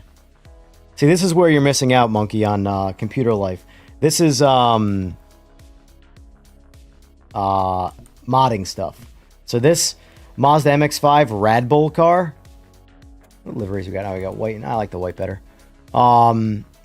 This car is a modded car. This thing is ridiculous, but it's so much fun. So much fun. Also, too, the AI is very weird with modded cars. For example, I have to turn the AI all the way down to absolute stupid dumb to be even able to entertain racing them. Because even when I was playing yesterday with my buddy, he's like, did you turn the AI all the way up? I'm like, no, it's on minimum. We're just in modded cars. For some reason, the AI is crazy fast in modded cars. I don't know why. But then you go back to regular cars that were pre-programmed. If you have the AI at minimum, they're back to being slow again. It's very weird. But I can't complain. That's modded car life. Or modded video game life. I don't want 5 laps. We'll do 2 laps. Let me turn the penalties back on, because I turned this off for my buddy. And let me do this. This is for my own sanity. I'm not even kidding. Now, it could be because the cars are harder to drive, too. But one reason, let's see. I was thinking Moza or Fanatec. I mean, Moza or Fanatec, I mean, they're solid. They are the... I personally, like, I decided to go simagic. I played it. So I was already in the Logitech direct drive ecosystem, and their problem is they just don't have a lot of ecosystem. But I think as a day one compatibility, like, reliable system, nothing's going to beat Logitech, you know? So consider that, too. Depending on how far up the stack you wanted to go torque-wise, the RS50, in my opinion, if you're staying under 10 Newton meters of torque, and you're not craving a vast, wildly complex ecosystem, in my opinion, the Logitech RS50 is the way to go. It's so budget-friendly. It's good. The thing is that the Logitech support is so good for day one release stuff, and like, for example, maybe I can't find it, but as of right now, there is no button mapping for menu operation in AMS2. So I can't use my simagic wheel to control the game menu. I have to use my mouse, which is fine. I prefer using a mouse, but the Logitech, it defaults to Xbox controller. So I'm operating the menu no problem without mapping any buttons. So it's stuff like that, while that isn't a big deal, if you're the guy that wants to do as little as possible, you want to hook it up, get in, and you want to race without any configuration, any nonsense, you can't beat. That is where Logitech is undoubtedly number one.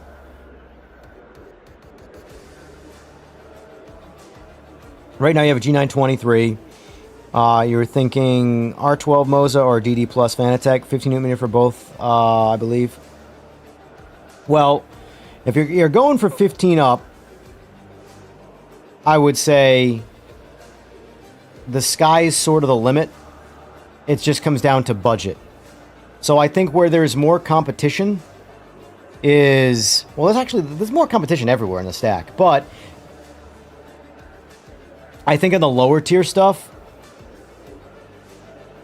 I can't honestly, I can't argue with the RS50. I think that I would right now, if I was recommending to any one of my friends, they want to get into direct drive racing and they don't care about having the highest torque stuff, and they want easy to use configurable stuff, RS50. But if you want a more complex ecosystem, you want a more, again, I don't want to use the word premium, but you want a more sophisticated, like these, okay, the P1000 pedals, they're better than the Logitech Pro pedals, but they're not a lot better. Where they absolutely crush the Logitech pedals is their customizability. You can do whatever you want with these things. Logitechs don't have a lot of customizability. You're not going to be a better racer with either pedal. I guarantee that. In fact, I actually was slower with these pedals at first for a while until I got used to them. But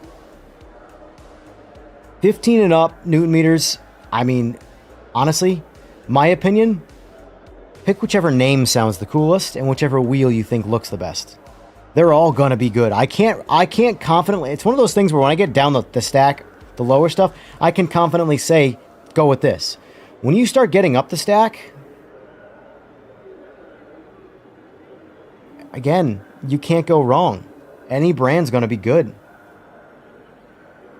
I would wait a little while on Fanatec because they have more stuff coming out. Like the new podium pedals, they're probably going to be very expensive. But like I can tell you that now that they've released or unveiled the podium pedals, I wouldn't get any other Fanatec pedal. I would never even consider their other pedals. Those podium pedals look beautiful. They could suck. They haven't been tested by anybody, but they look fantastic. They're my favorite looking pedal. And by looking, I don't just mean like cosmetically, I mean functionally, everything about them, they look like they're going to be an amazing set of pedals. But if you're on a G923, I can tell you that even going to an RS50 is going to be mind-blowing. And I'm on an 18 Newton meter base right now, and I think the most I've used is 15 Newton meters, and that's in F125, because F125 is the most smooth, lack of jolty It's just a consistent, smooth delivery of force feedback. So you never really, that's kind of, your shoulders get a bit of a workout when you're working with like a constant high torque. But where I think high torque, in my opinion, can be shitty is when something is very jolty and snappy, where you'd be like, oh, look, it's a little looser there, I got control. And then you hit the tiniest bump, and then it throws 18 at you, and you're like, Jesus, and it makes you lose control, you know? So how it delivers the torque, in my opinion, is more important than the number of torque it's delivering, as far as if you can control it or not. So, in my opinion, 8 Newton meters is going to cover most people in most scenarios forever. So, but again, if you're willing to spend the money and go to more expensive stuff, and you might as well, like, for example, like they have the 28 Newton meter base of what I have coming out. I'm not going to say I'm never going to get it, because it would just be a plug and play, swap this one out and sell this one. I'm not going to say I'm never going to do it, but I am 100% confidently going to say I will never need it. I didn't need the 11 that I had in the Logitech. Only F125 is the only game that I would max out force feedback. Every other game, I haven't averaged 11 yet. Yeah, 100% you don't need it. But it's a flex. It's kind of like you got your, what is it, Invicta or whatever? So, that's a flex. You know, flexing's fun on people sometimes, I'm not gonna lie. It means absolutely nothing. Like, I can tell you that this, if I got the the Evo 12, I would have 0 experience difference right now versus this 18. Because in fact, most of the features that people like for the extra torque, I've turned off anyway. But it's there in case I want it. My whole thing is, for me personally, I am chasing realism in my direct drive. I am not chasing a force feedback fest. I don't even know what to call it. Like, I don't know if any of you guys saw my my short on here, but probably if you have Instagram, follow me on Instagram, EJR Racing. Hashtag, yeah, plug. So my EJR Performance Instagram is far more developed. My EJR Racing one is new, so it's lackluster at the moment. But anyway, I put up a short on there that blew up yesterday, and it's all about the wheel doing this and the setting to turn it off to make it stop doing that, because cars don't do this. Turning off the feature, at least with simagic. I can't speak to Fanatec, I can't speak to, well, I can speak to Logitech. I can't speak to Moza, I can't speak to Asetec, I can't speak to any of these other brands. I can speak specifically to simagic and simagic software. They have a slider that is wheel rotation speed. Zeroing that out makes the driving experience 100 times better. In fact, I had buyer's remorse when I first got this wheel, and that setting is on by default. It ruined, because like you can't drive the car. You have to have, like, for example, I love driving H-pattern cars.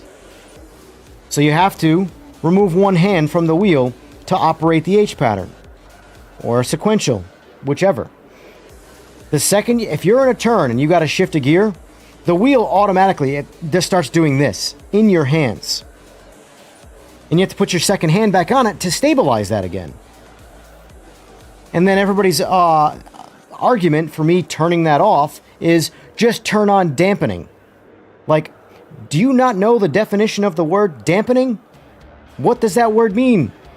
It is dampening every feeling that the motor is throwing at you. Everything.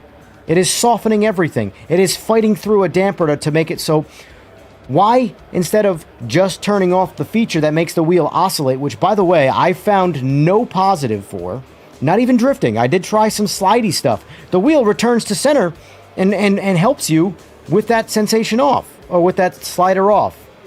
So, I don't know what it's actually for. But anyway, Once I was like right back to like, okay, this is driving like a real car now. And that's like, oh, well, why would you buy this big expensive base that has all these features and then turn that off? I'm like, because that isn't real. I'm not chasing cranking up the force feedback, turning all the settings on max, and just holding onto the car at all for dear life.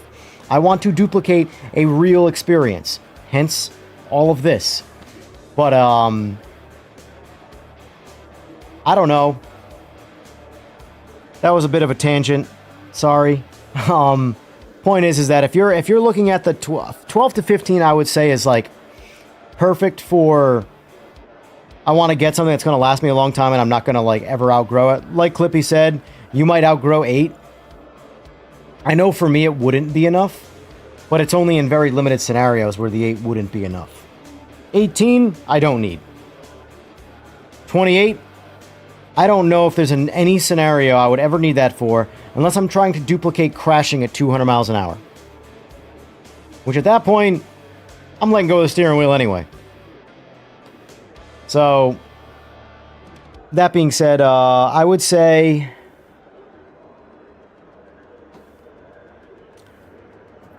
that's the only. So F125 is so far is the only game because the force feedback is delivered so smooth, where I maxed out 11 Newton meters, and unless I use 15, I've used up to 15. My shoulders start to get burned out, I dial it back. But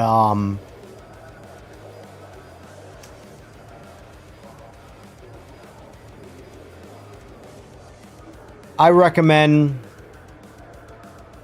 12 to 15 is probably a really good number. But in all honesty,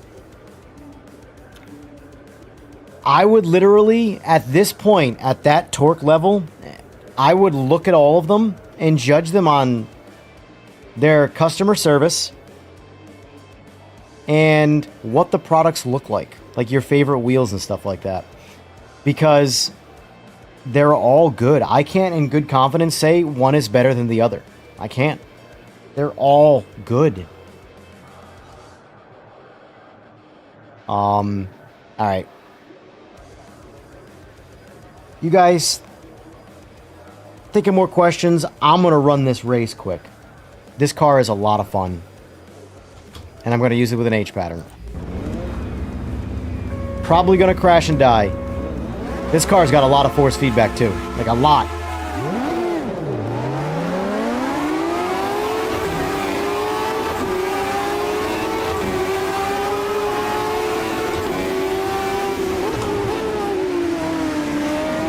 Oh my goodness.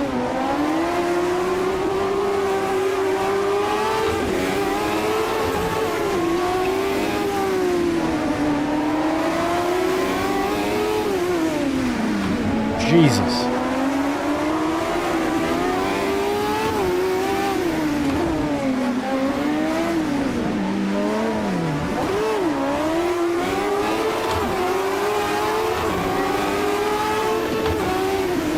Oh, jeez.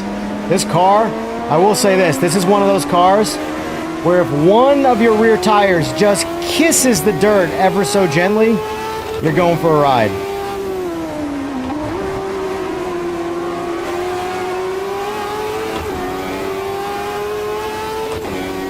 And a joke would be using this car with no TC. But like, it's fun either way. With TC, without TC, because it's a hell ride. I'm just staying away from them for now on this road because there's no way to pass. And I don't feel like continuing to drive into the back of them. This is, in my opinion, one of the coolest modded cars in AMS. To give you a better view of the exhaust coming out the hood. There you go. Turbo.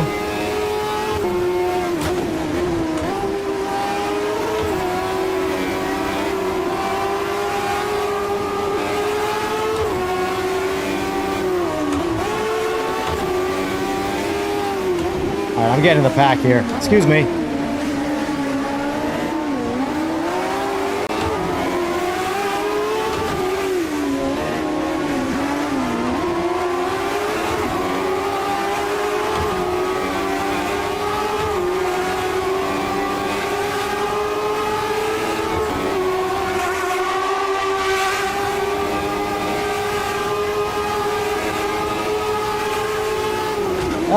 I cut into... No! Hey, buddy. What's up?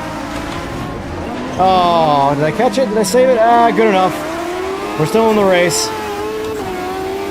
Alright, now we're back to the actual Nordschleife. This is the 71 track, too. I kind of like the 71 track a little bit better, honestly. It's just more open, and it could just be because it's different, and I'm used to the newer one. But... or the newer scan, I should say. Also, too, I'm going to let them go because I want to show you the level of air I get. I'm going to let them go up in front. It's coming up here. That's a good view for it. I guess this view is probably the best view for it.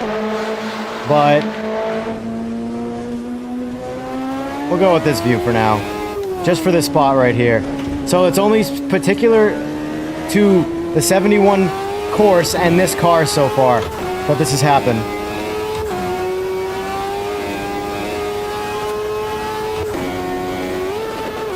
Right here.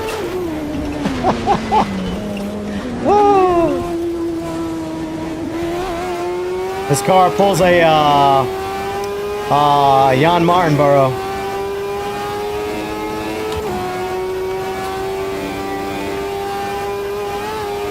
Right there, it almost does it again.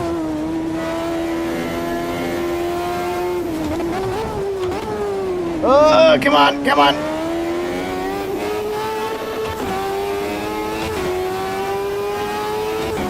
Well, like, see, this is from a fun standpoint, this is like peak fun for me personally. This has got a rally-ish vibe where it's out of control, but you're in control. It's the Nürburgring because it's the greatest track ever.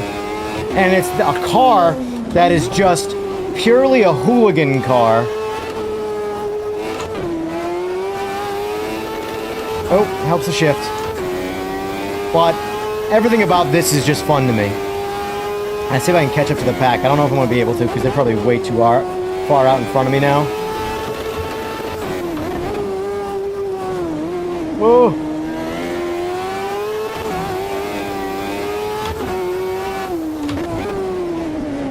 Oh, God.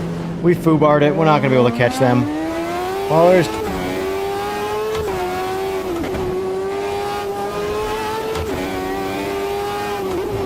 But I would agree with Clippy there. I probably wouldn't recommend Fanatec right now.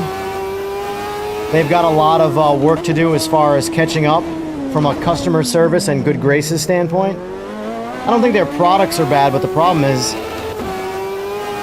if you have a problem with one of their products, you might be kind of... They were bought out by Corsair, so we'll see how that works out. Corsair could go either way. Corsair's a very big company.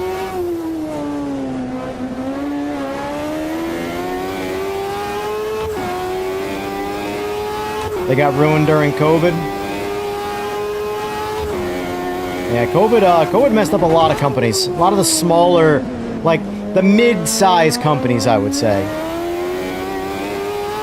Because the smaller companies survived through just not having to worry about paying a lot of employees and stuff, and they could kind of survive, even with temporary like layoffs and then bringing people back when things recovered or whatever. And then obviously the big corporations thrived, like Amazon and stuff. But then all like the middle-of-the-road size companies, they suffered. Like I deal with Blackstone Tech, which they make carbon fiber wheels. And they had, I want to say, like 10 of their employees died. Now their main headquarters is in South Africa. So I can't fully say to the stats of COVID in South Africa, but I know that... Oh my God, this car is so hard. Look at the tires. One thing about this car is it eats tires. But anyway, they had like 10 of their employees die. So, from a total numbers standpoint, that was a lot of their employee line, base, whatever. Oh my Lanta. This car's getting... This is, as fun as this car is in the Nürburgring, you can't even get a full lap without losing your tires.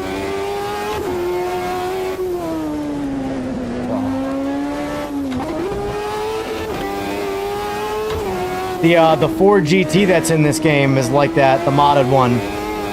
You lose your rear tires so fast.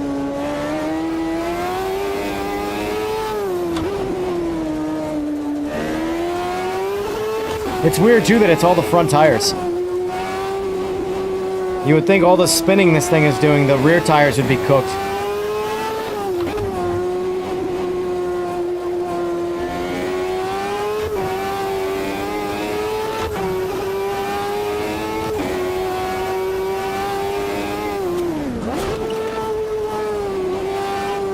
I would say for now, if you're depending, when are you in the market, Monkey, for an actual direct drive, like time frame wise? Because if it's soon, I would substitute in. I have no complaints about any of the simagic stuff I've gotten so far. 0 complaints. I read a whole lot of like negative things about the elastomers and the pedals. Mind you, I don't run the elastomers, I run springs. But elastomers and the pedals. So I really can't touch on if that was good or bad or not, because I immediately did my own spring kit because I prefer springs personally. That is a personal thing. Oh boy, there's some air. Oh no. Alright, we're back. Oh, this part of the Nordschleife, the 71 Nordschleife, is pretty cool. But, so anyway, like you'll see a lot of like complaints about this wheelbase, and it has to do with firmware. That's all been resolved. That was an early release growing pain thing. So it's always important to listen to feedback, but also sometimes ignore feedback, because a lot of times the feedback you're getting is from, I don't want to say stupid people, but some people just, well, they shouldn't have an opinion. That's all I'll say. But anyway, so long story short, the original release firmware was liked by the masses, and then there were a lot of complaints from people about how the direct drive was just too raw. It was too aggressive. So they forced some of the aggression away with firmware. And people were upset about that because it made the direct drive feel very soft and not like the actual torque output it said it was. So then fast forwarding to today, they repatched the firmware by making it raw again, essentially, and giving you a slider to control what you do and do not like, which is kind of what they should have done in the beginning. There's so many varying opinions on what people like. I like realism. So I don't like excessive force feedback if I don't think that the car actually feels like this in real life, you know? Now, obviously, I haven't driven any of the cars that are in this game in real life. But I've driven enough to know through trends what is and is not real. And I've never had a wheel shake back and forth when I let go of it, ever. And I've driven some race cars, I've driven some street cars, never had a car do that.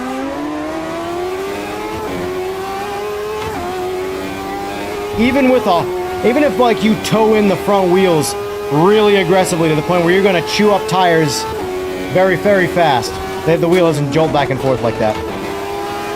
Anyway, not to go down that path again.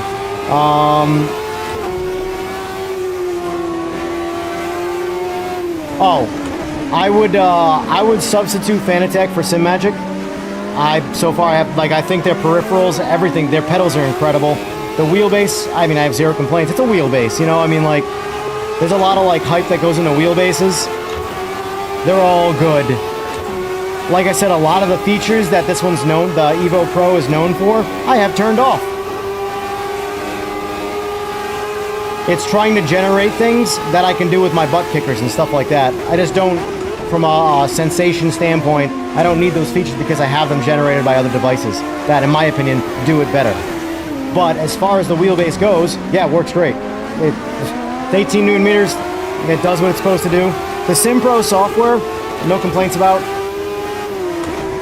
In fact, like, I know a lot of people like SimHub, so do I. But I find that if the feature is in the SimHub or SimPro, software, which is the wheelbase software, I use that. I prioritize using it in that over SimHub. Right now, SimHub is driving my haptics. And the Sim Pro software is driving my wheel telemetry.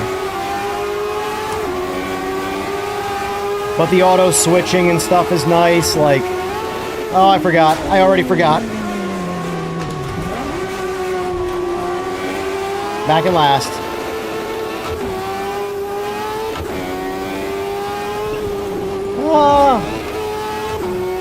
Moza's solid. I think Moza has a lot more not so good stuff, but it's just variety they offer. That's not necessarily like if you sell a lot of things that in my opinion aren't very good, but you sell a lot of things that are really good, you're just filling the product stack with affordability, you know?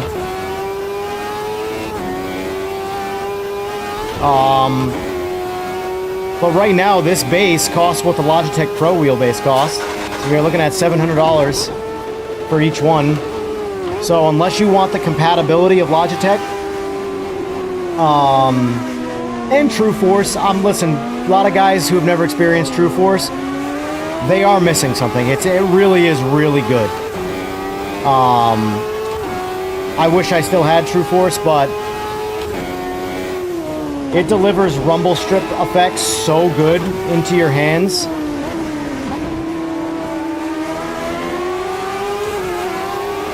That's the main reason I liked it. Oh, and I guess engine vibrations too. But things like that, like it's a gimmick on the G923 if you use it, but it is really good on the Pro. But that being said, if you have like haptics on your rig and stuff like that, it's not nearly as much of a loss. But Logitech's ecosystem blows. But if you're on computer, it doesn't matter.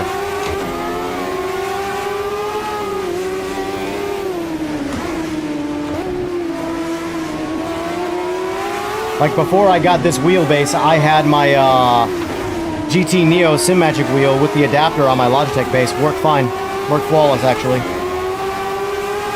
Obviously, I couldn't use it for game console.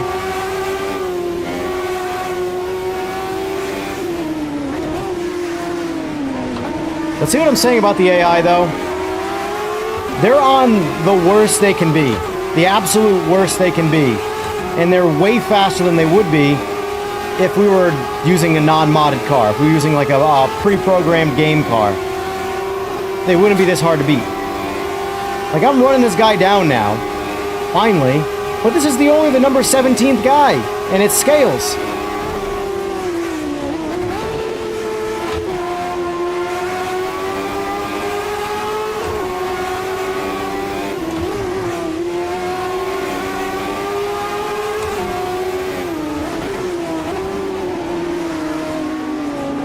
Let me take a quick break here to drink some water and answer chat.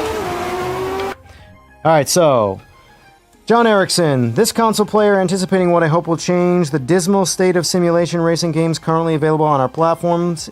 If this new physics engine works and the mods actually work, I'm right there with you because I'm pulling for console players more than a lot of console players because I put recently 1,000 hours into Gran Turismo 7.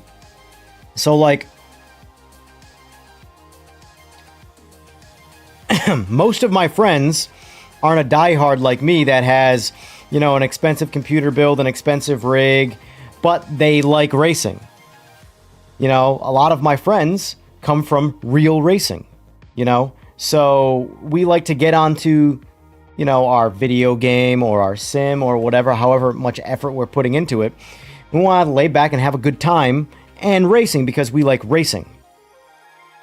So most people who race in real life of some kind of racing, regardless of what it is, doesn't devote as much time into sim racing as someone who doesn't do it. For me, I love racing so much and I love technology and I love computers and I love video game. Sim racing just makes sense for me. But most of my friends, they're not into big tech. They're into video games, but much more casually than me. But they want to race. And then they get on their PlayStation, and I'm like, okay, right now, in my opinion, the best well-rounded simulator is, in my opinion, AMS, simply because the freedom to set up lobbies, the freedom to set the lobbies and it be a more casual experience. ACC, in my opinion, is the better all-out simulator, but the barrier of entry and the effort it puts in, like, to try and casual race in ACC, it's just a lot more of a pain in the ass. You know? AMS, way easier. But the problem with AMS, it's PC only. And then the console guys get ACC, but now it's not crossplay. So you still can only play with console players. And I can factually tell you, as someone who has ACC on PS5 Pro and ACC on PC, PS5 guys are not getting the ACC experience they think there are. Just input lag alone is terrible on the PS5. I have my PS5 Pro and my PC hooked up to my same panel. I have an LG OLED C4. And in game mode, they have the same input lag on both. The game, I don't know if it's the PS5, I don't know if it's just the game itself, but input lag is noticeable on PS5. It's non-existent on PC. And the panel's being ran identically in both inputs. I'll be right back. I gotta use a little boy's room.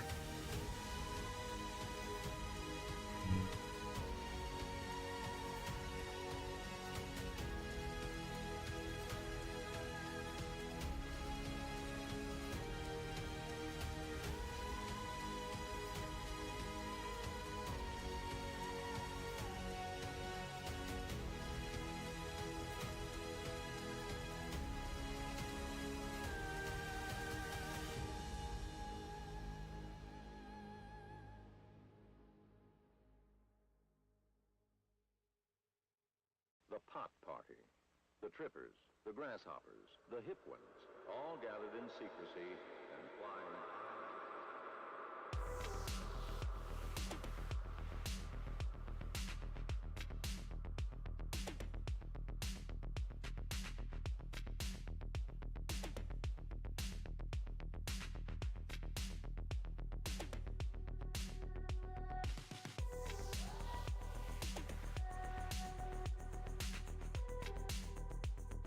All right, we're back. So, I'm right there with you, John, because I want my friends to be able to race me and compete. Like, for example, a buddy of mine is really good on a controller. Like, he's, in my opinion, far better on controller in Gran Turismo than me on a wheel, trying my absolute best, putting in 1,000 hours. He wants to be able to race now that I've left the Gran Turismo, where we haven't raced since. And he's kind of bummed out because he can't afford building a computer right now, or doesn't want to. Either way, whatever the reason, he's not going to get a computer anytime soon. So he's on his PS5. Most people are like that.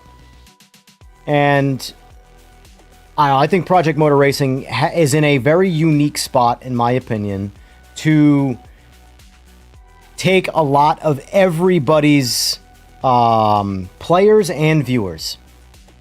But the game has to be decent, because crossplay, I guess offline play, while that's not important for playing with people and playing online and streaming, it is important for getting people to want to play a game. And I've lost my internet for 24 hours, I can still play the game. But it absolutely, because Gran Turismo players are exhausted with the rinse and repeat cycle of Gran Turismo, but it's what they've got, and it is good still. It's just, from an pure experience standpoint, it leaves something to be desired. And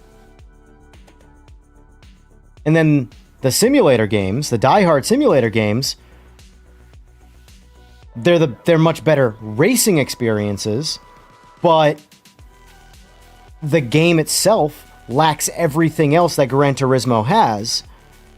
So if it can kind of grab Now, obviously, Project Motor Racing is not going to grab 100% of Gran Turismo. It's not going to grab 100% ACC. It's not going to grab 100% LMU, etc., etc., etc. But if it can grab a good chunk of everybody, it's got a potential spot to upset a lot of the other companies and make them have to work. Competition's always good in all aspects of everything. You know? That's why I can't make a solid recommendation right now on what wheelbase and ecosystem you should buy into, because they're all pretty damn good. And they're all competing price to performance wise because competition is good. So like, I can't say go buy this base instead of this base because they're both priced properly. Now, if there was no competition, or I shouldn't say if there was no competition, but in today's current competition, if you had one of those companies take the same product and jack their price up a couple $100, you can confidently say no one will buy that product. Except for the diehards of that brand, because those people always exist. But in competition, it makes it so you can't do that. You can't monopolize your company. This is why I play ACC, because of everything you just said about GT7. Exactly. I had a blast with Gran Turismo 7. But when I got to the point of all that was left was just racing, and there was no grind for anything anymore, outside of like online ranking maybe, I lost interest. I lost almost all of my interest in Gran Turismo. Because I think it's the worst racing experience compared to all of the other games. It's just the best overall game. If you factor in every feature, everything to do, I think Gran Turismo is the best in that sense. Alright, I don't know what gear I'm in. I'm just going to try and wing it and take back over in this where I was at. What gear? Let's see, what are we at? Third, fourth. Brakes! Because we know we can't make this carousel very well in this car at all. This is, by the way, hands down, the most unstable carousel car in this game. But it's a modded car though, so can't really say related to the game at all.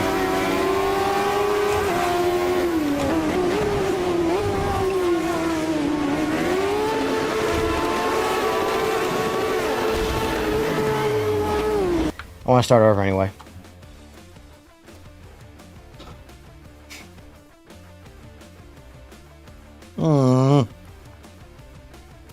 First time drinking water? Seems that way.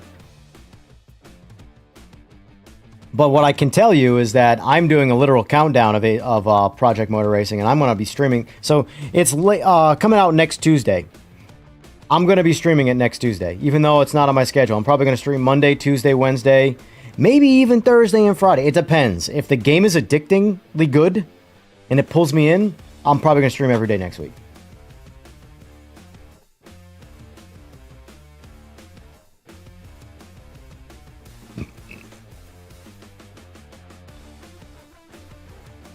I don't remember where this car is.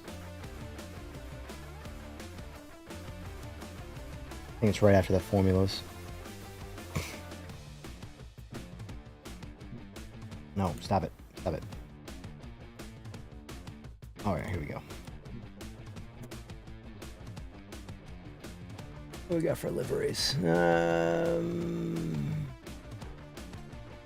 So this is another car that absolutely broils tires. For no real reason. And folks, if you are watching, and if you don't mind, it does help, please like the stream. Please like the stream. Unless you don't like the stream. Then why are you watching it?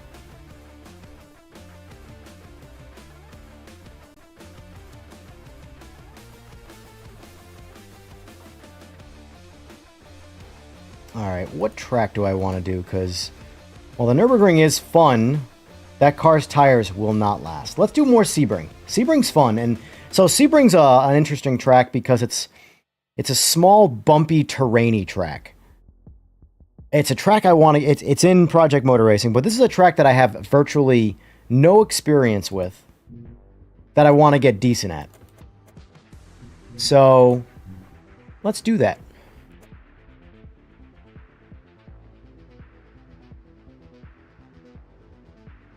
And learning tracks, I could put the line on, because there's a lot of tracks I just don't know anything about. But I like learning them kind of the hard way and figuring out when you have to brake. Because you eventually have to do it anyway. Like, the line is only so good that they provide for you. The line is essentially there just to kind of... If you don't know a track, the line will make you go faster in the beginning. But in the end, it will slow you down. So I've made a habit of not using... I use the line... Well, not the line. The braking zone anyway in Gran Turismo a lot. But what I hated about the braking zone in Gran Turismo was that it changed. And obviously it was trying to... We got a new sub. Who we got? PJ Johnson. Thank you for the sub, sir. Appreciate it. How loud is that, by the way, for you guys? Is it, like, overbearingly loud? That notification sound? Because I have it turned down in Streamlabs, and it's on my end, it's pretty loud. But if it's, like, does it, like, startle you loud? Anyway. I hated the braking zones in Gran Turismo because they would change when I know what I was doing wasn't changing. And if you rely on something that's variable like that, you can't rely on it. Sometimes braking zones wouldn't appear. So eventually I just got to the point where, like, alright, I gotta turn this thing off because it's causing me to crash. There's nothing more unforgiving than when you learn to trust a technology and then you can't, out of nowhere, you can't trust it. It's a very hard habit to break.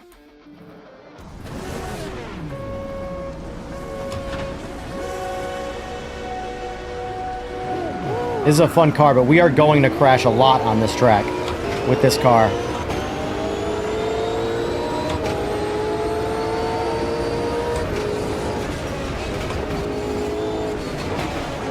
Oh my god, that was just a downshift spin out.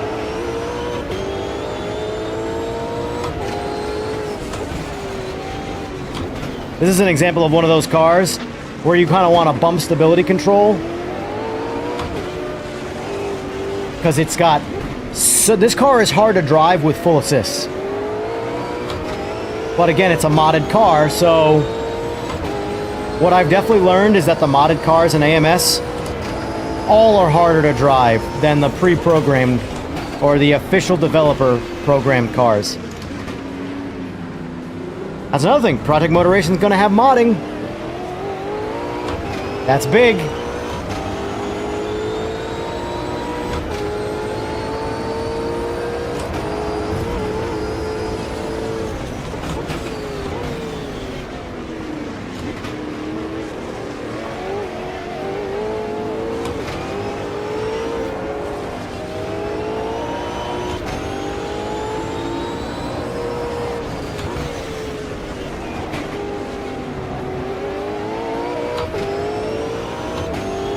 Look at my steering wheel moving, by the way.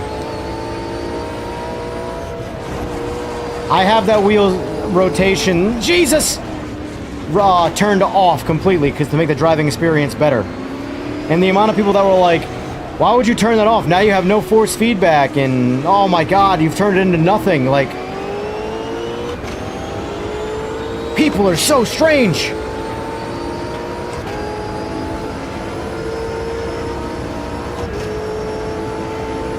But people are always people.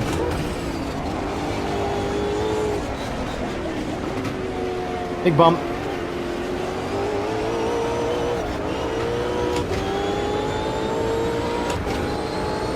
Sumo power! Okay.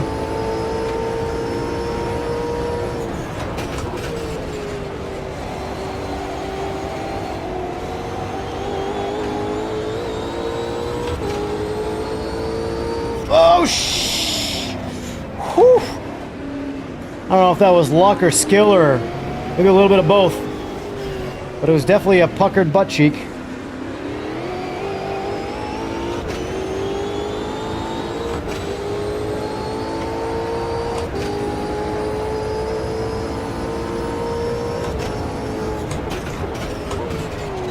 Jesus. What's the braking zone there? Thought I was, well into a safe braking zone, but I guess not.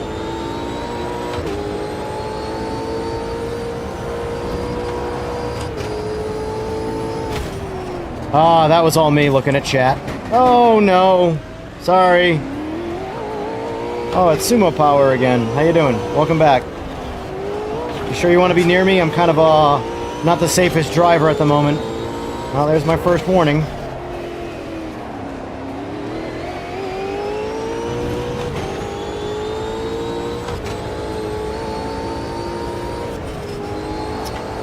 Gotta get used to this track.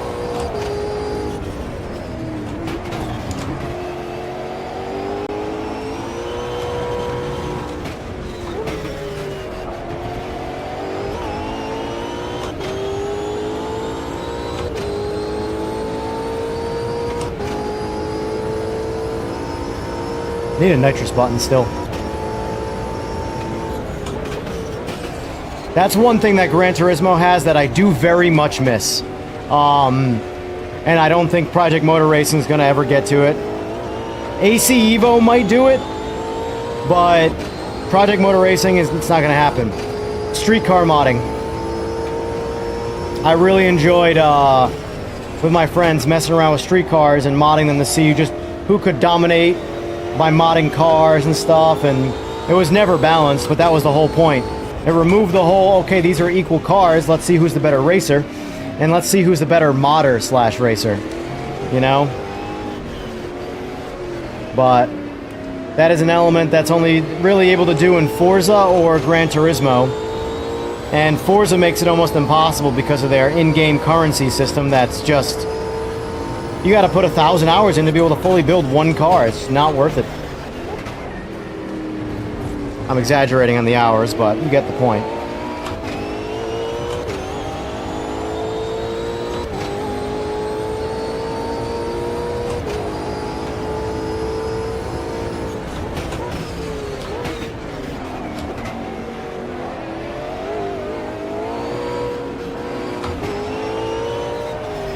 Oh.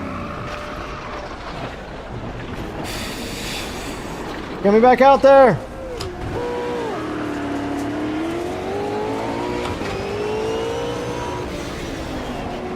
Yeah, this is a challenging car to learn Sebring on, but that's why I picked it. This is the type of car where if you can get good with this car on a track like this,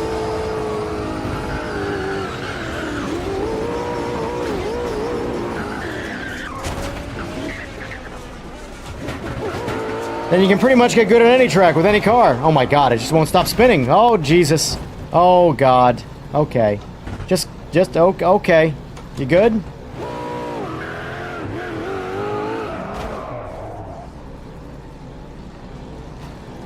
PJ Johnson, no, this is AMS2. But I've binned it pretty good. Oh my god, really? You had all that time to pass me, and then you chose when a second I moved to pass. Oh, AI, man. That's why I don't understand why people complain about Project Motor Racing's AI. They're all dumb.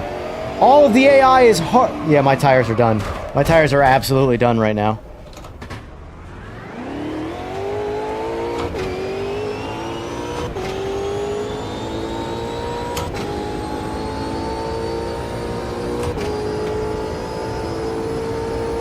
Let's try and finish this race, even though I don't have much hope for... Yeah, never mind. Forget what I said. Tires are... When the rear tires in this car go, which means they're not green anymore, you can't do anything.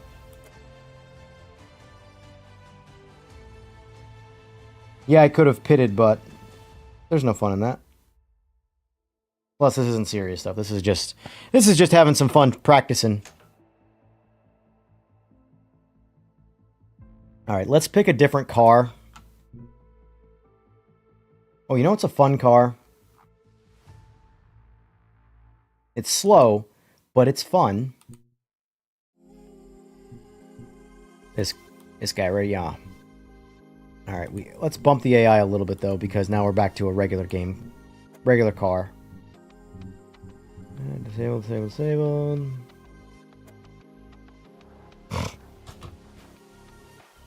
But no, PJ, this is not iRacing. My plan for iRacing is, I'm not going to waste my time diving into iRacing until I rule out everything else being Because iRacing is the end game for all sim racing. That's where everybody ends up, if they're competing anyway.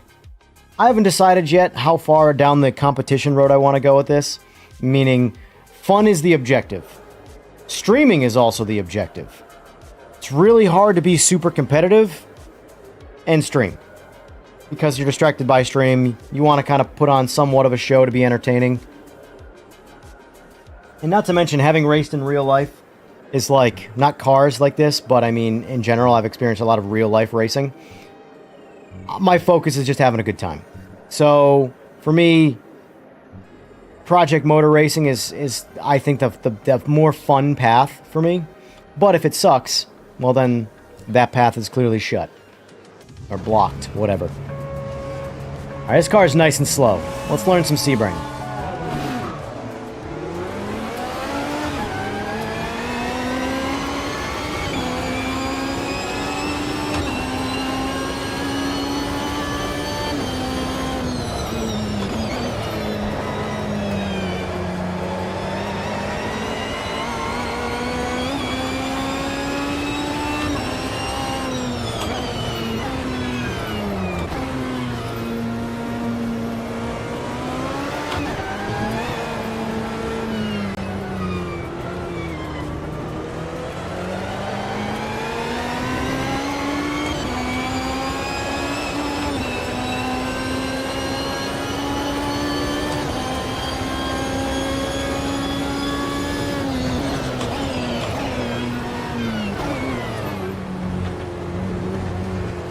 Oh, this is what I mean, the AI.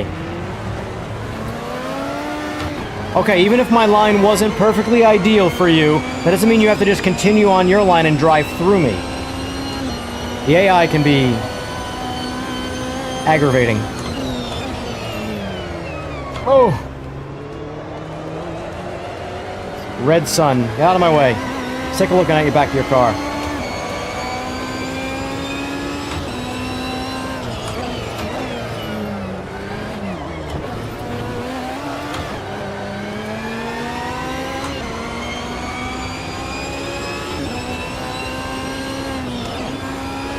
I gotta remember, this is the turn. You just don't lift.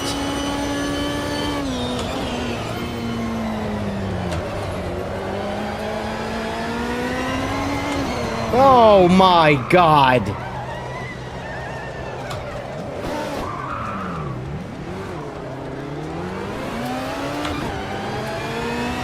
That's fine. It's just paint. They don't need that.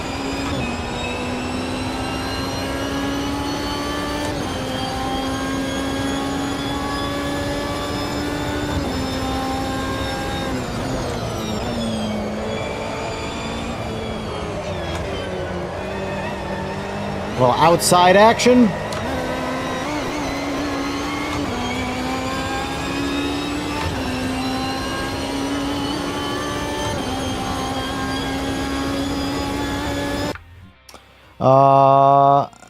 My dude's iRisk, the Jibo, ours all race iRacing.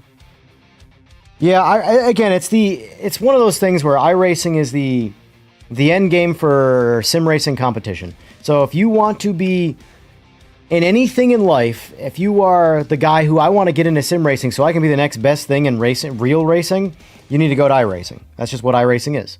But even then, that's obviously still a niche, limited, almost impossible thing to happen. At the end of the day, do what's fun. I have no intention. That would be cool to jump in a GT car at some point in my life, but I have no intention of that ever happening. I'm already almost 40. That ship has sailed. The racing that I've done in my life, professionally or unprofessionally, however you want to look at it, is behind me or lateral to me. I don't see that changing in terms of what I do. But doesn't mean I can't take sim racing seriously. Because this is, as far as I'm concerned, sim racing is my next real racing adventure.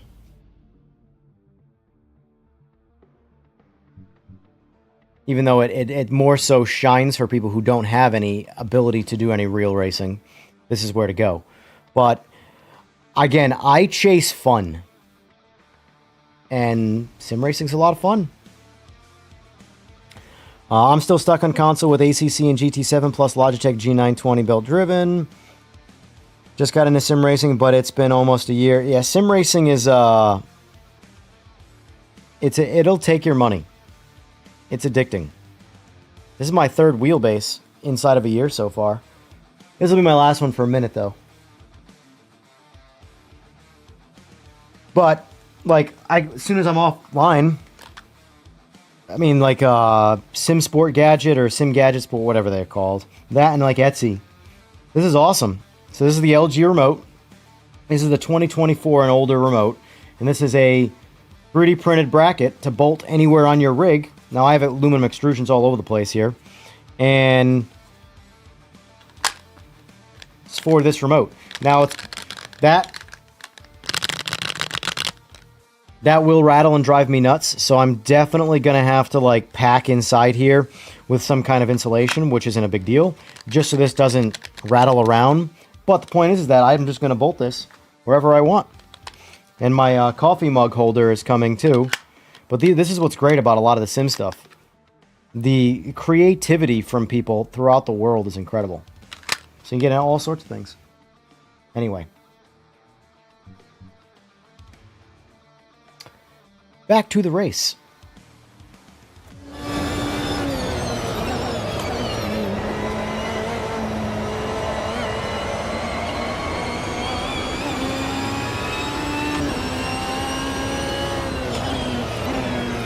This Ferrari is a lot of fun.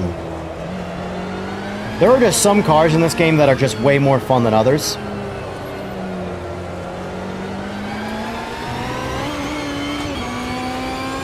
I guess that comes down to your driving style. But I always like a grippier car. It doesn't necessarily need to be the fastest car. But a car that grips really good and it has a certain handling characteristic that makes it fun.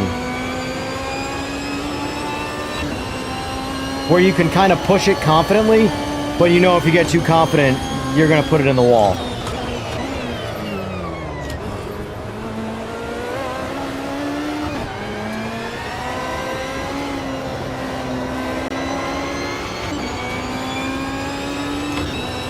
Oh, it's my buddy again, Red Sun. How you doing?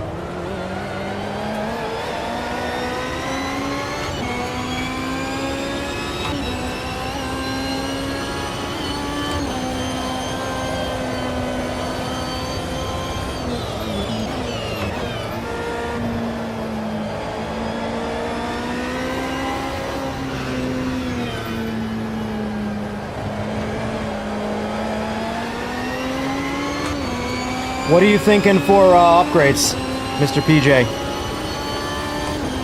Got your eyes on anything? Let's had a massive conversation about this, but it's all good stuff, so don't be too worried about what you get. Because it's...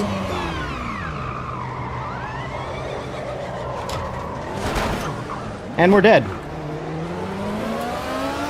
Man, Sebring is like...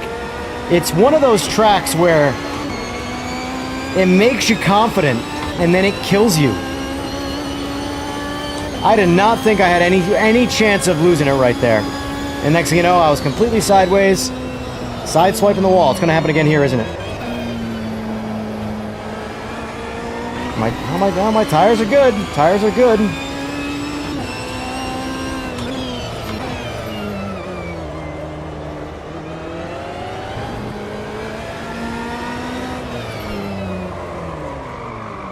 It's so weird.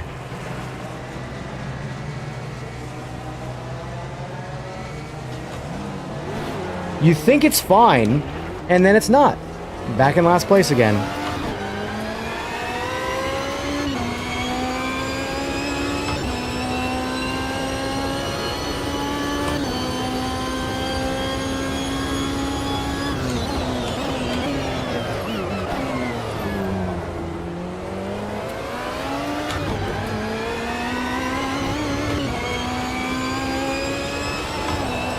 Logitech RS50 is a solid way to go. Especially if you're on more of a budget. Definitely a solid way to go. And if you want both PC and PS5. In my opinion, it's the only way to go. Logitech, anyway. I have zero interest in Thrustmaster of any kind. Never done anything bad, but they're just, I don't know. Their products to me are always more like toys. Even though, like, higher-end stuff. Oh my god, get out of the way, Porsche! Why are you going so slow?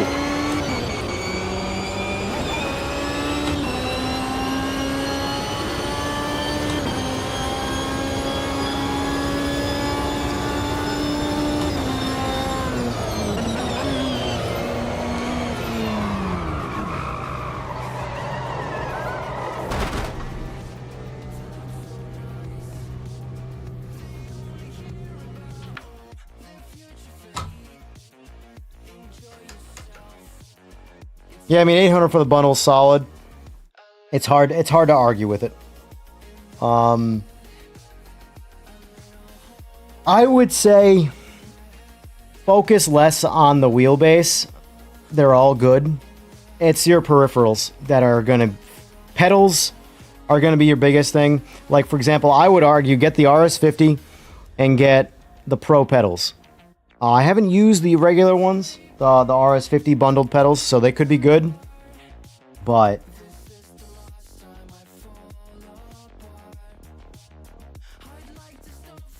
alright, let me back out of this because I'm getting my booty kicked.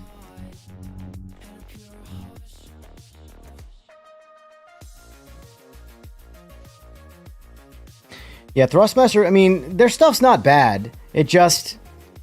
If people think the Logitech, like the Pro wheelbase, felt like toys because it had plastic in it, then I can assure you, what do you call it? The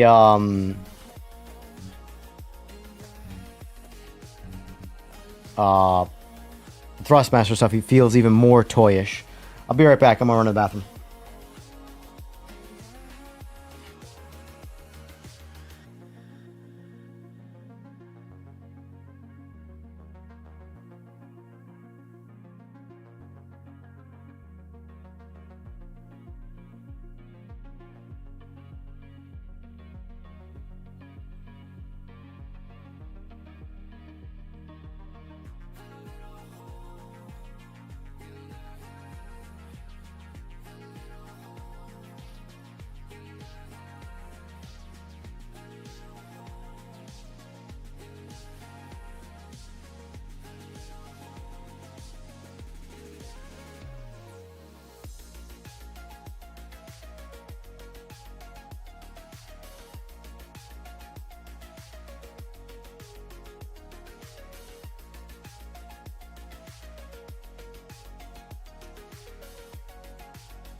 Alright. Let me do this instead. I do want the Pro pedals. Gonna keep an eye for a used one or something. I recommend going refurbished. So, actually, let's see if I can show you quick.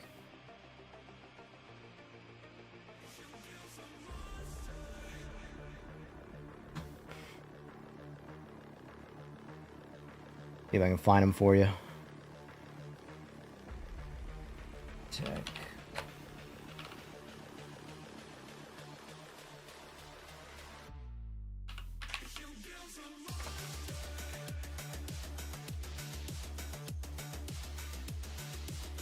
Oh, they're temporarily out of stock, but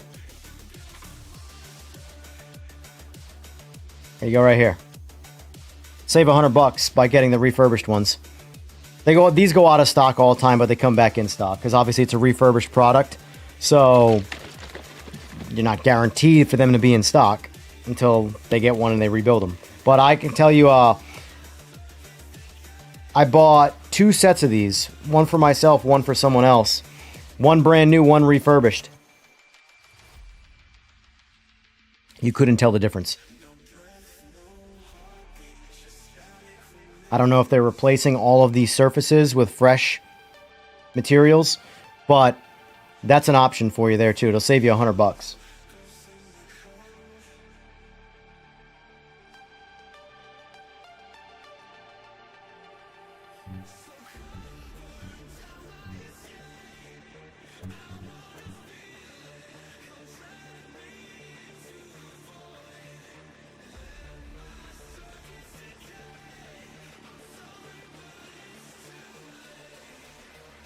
So let me ask you, while I chat with you guys,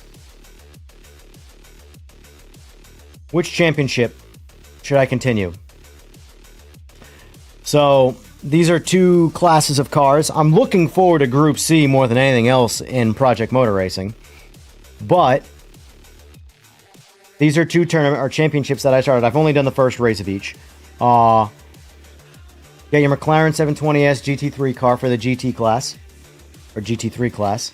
Then you've got the Sauber Mercedes, and that's the Group C car. These are very different driving cars. So, which one would you like to see me do? Now, the GT3 car is a much more stable car, but it's much harder to win because the cars are so well balanced. The Group C car, the cars are much more out of control. It's a lot easier to win. It's also a lot easier to crash because you can take risks that the AI won't. What kind of race do you want to see next? I'm probably going to do one race. I want to say each one's like a half hour.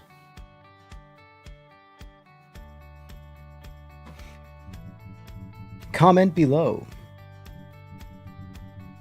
And if I go GT3 car, then I'm using this guy. If I use a Sauber, I'm sticking with my round wheel.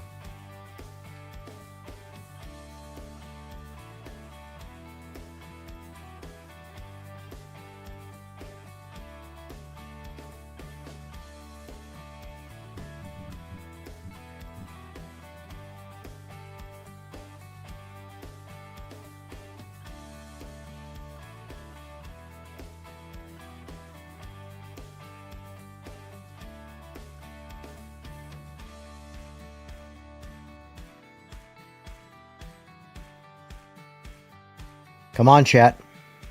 Even if it's just PJ, someone pick. I'm not going to do it. I'm going to sit here all day on a menu screen until I get someone to tell me which one to use.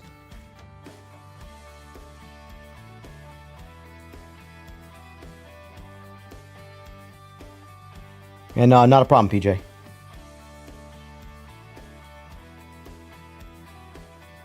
I don't know if they have any refurbished RS50s yet, because it's still too new. I don't even know if they offer it.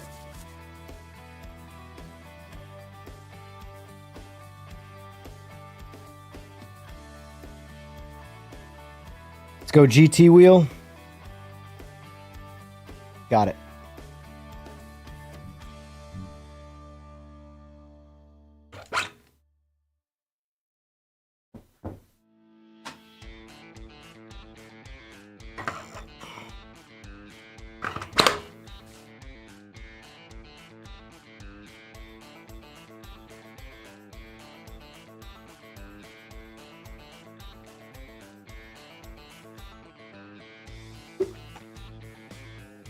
AI skill 85. That was hard, the first one. So we're going to stick to, though, because we need a challenge.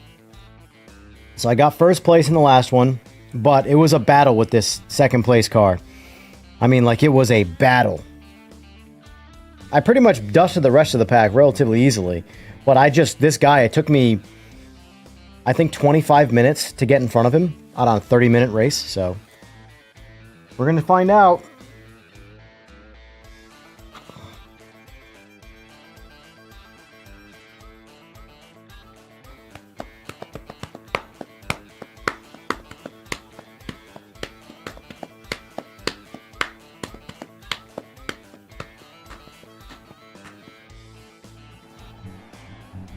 Alright, here we go. 30-minute race. Oh, this is quali, I think. Alright, let's see where I can qualify. Let's get some practice in, because I don't really know the track. I mean, there's a lot of tracks I don't know.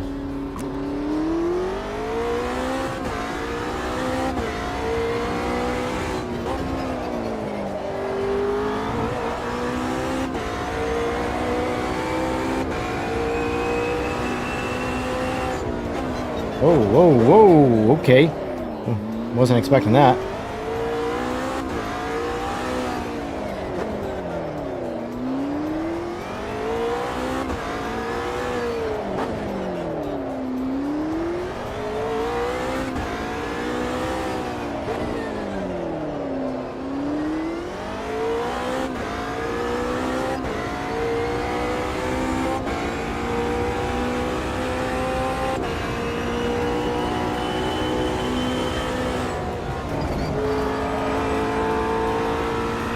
GT3 car seems to be my favorite so far, so I want a GT style wheel for sure. Not the biggest fan of the Logitech GT wheel, but it'll do.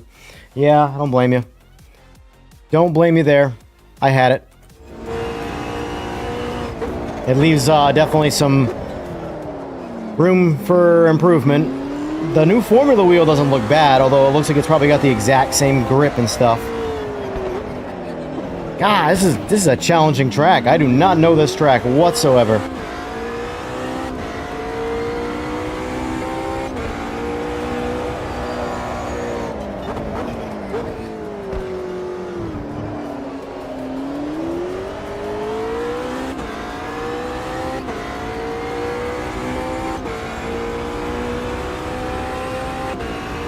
Yeah, this GT Neo wheel is Jesus.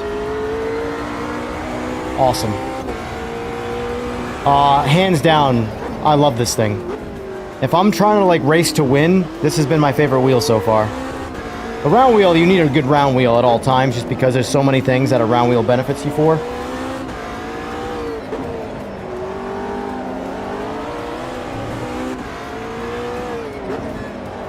I'm not trying to copy the AI, but at the same time, I'm trying to use the AI to teach me the track a bit.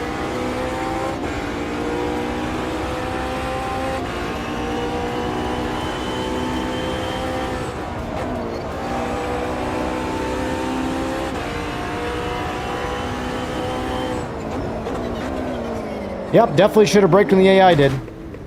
Haha!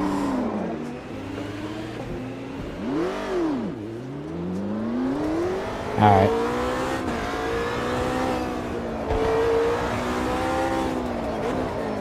Not gonna lie, not one of my favorite tracks so far.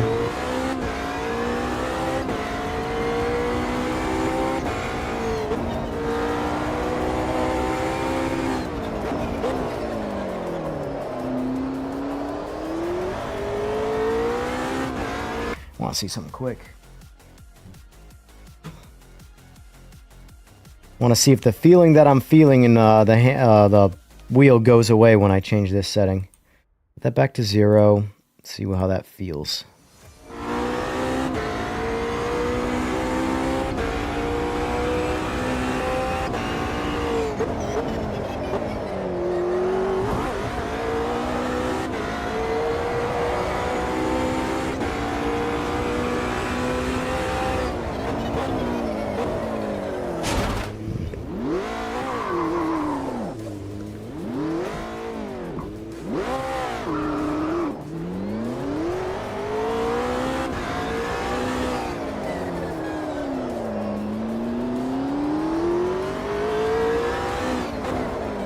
Oh, my Lanta.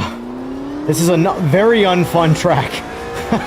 It's literally floor it, all the way on the brakes, 90-degree turn.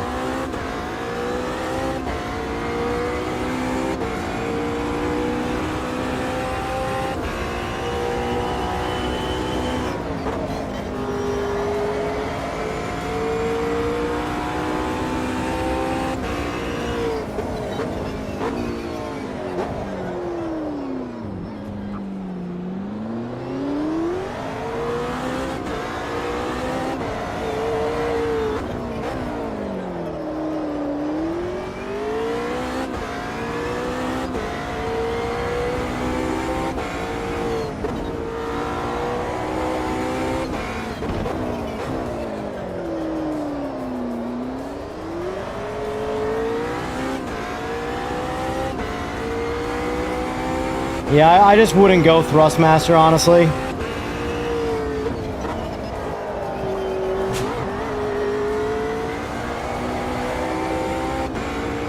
And you can't go by anybody sponsored by anything, by the way. Oh my god. E-brake doesn't work. Alright, you know what? We're just skipping to the race and getting this. I'm not going to do well in this session. So, I don't care enough. Continue to race 1.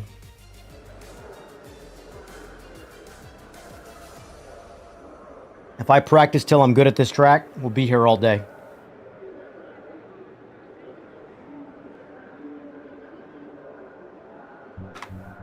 Alright. It does look like, it feels like an F1 track. It feels like I need an F1 car to be able to stop and accelerate out of these 90s. It's awful.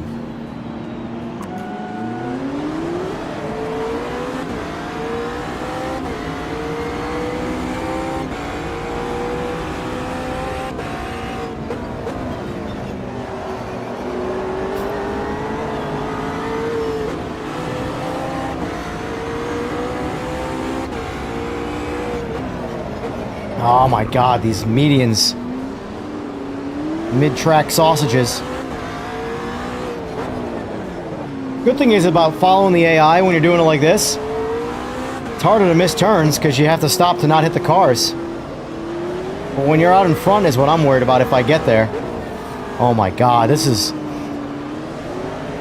the worst types of tracks for me. Even in F1 cars. Stop, go, stop, go, stop, go, stop, go.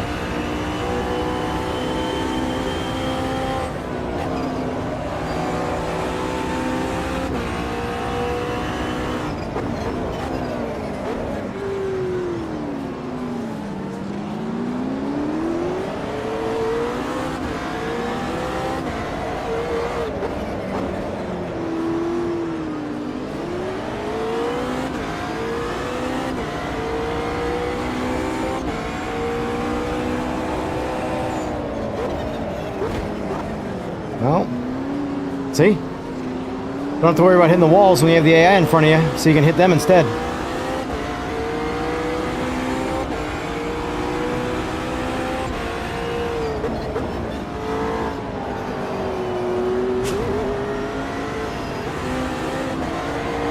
Didn't mean a downshift right there.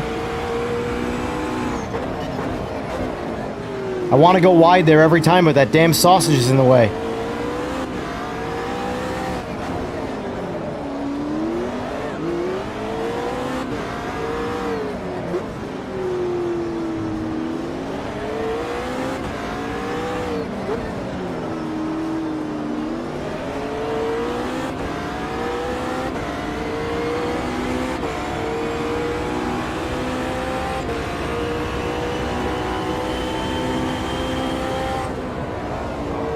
Oh.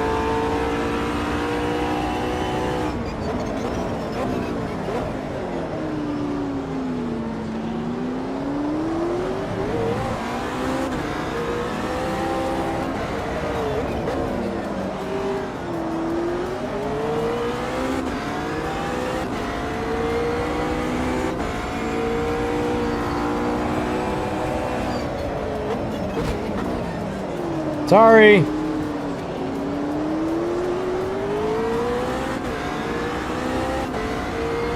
Yeah, these are my worst types of tracks.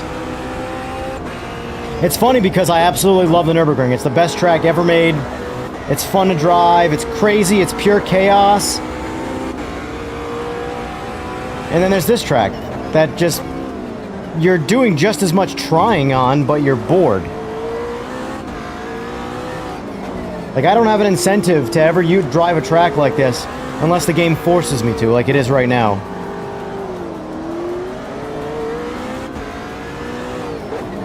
How many times have I gone over 100?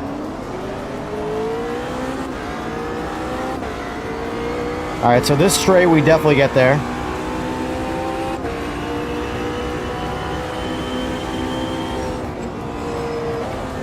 Oh, come on. It's twice in a row now. Oh, no, this is... Oh, boy. Oh, boy. Don't look at chat, Evan. Don't look at chat. Focus on the race. Thanks, McLaren.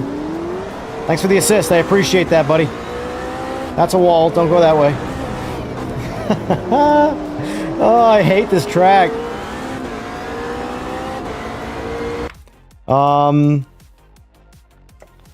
Red Wick. This is not Project Motor Racing. No, no, no, no. Don't get that confused.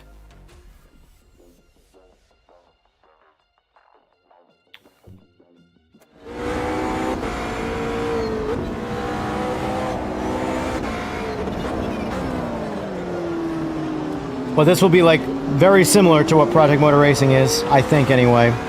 Obviously I've never played it, so...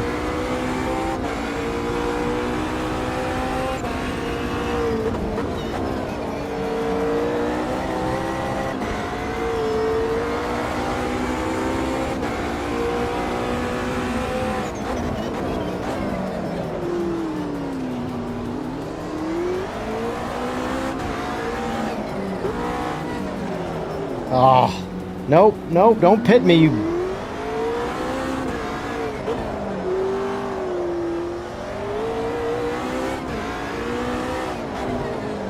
Ugh.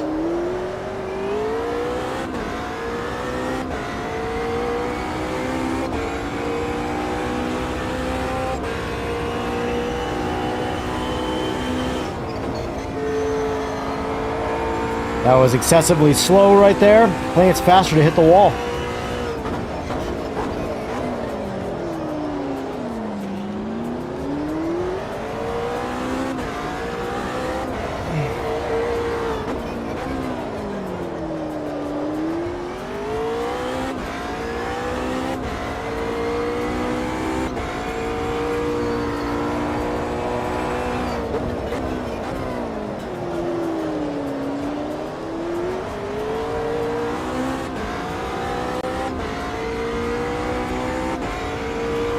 Funny how that lap was slower. Oh, that's a track warning. I didn't thought we were in a different part of the track for some reason. And I thought that corner is one I could actually goose it through, and I was wrong. I was wrong. But as far as I'm concerned, I got 4 more warnings, so if I gotta cut corners, I gotta cut corners.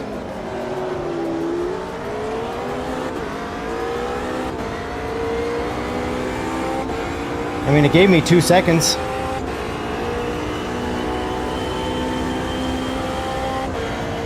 Hitting the wall goes faster here.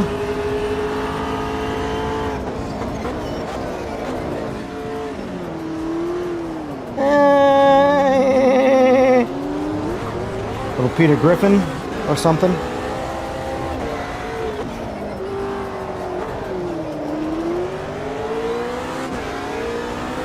Come on, I at least want to get to the podium.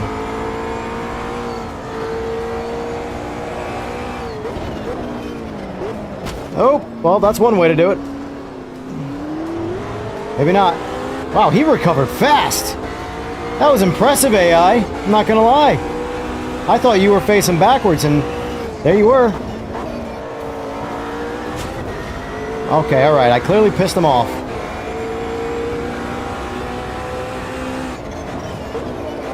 Come on, get me in front of this guy. You got 2.5 minutes to get there.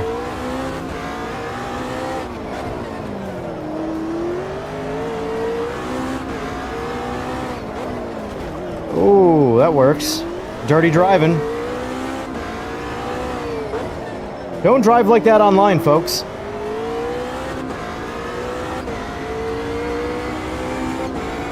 You can get a little aggressive with the AI. It's just AI, who cares?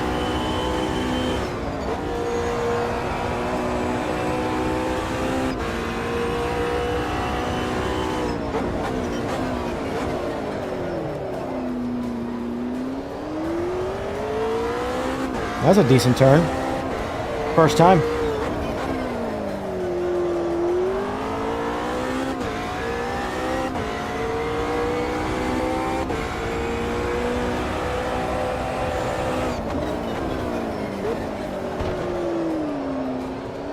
We're kind of getting the hang of the track.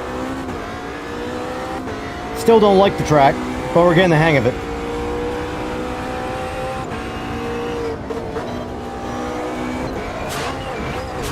Yeah, I know. Track limits. Just took advantage of a system, that's all.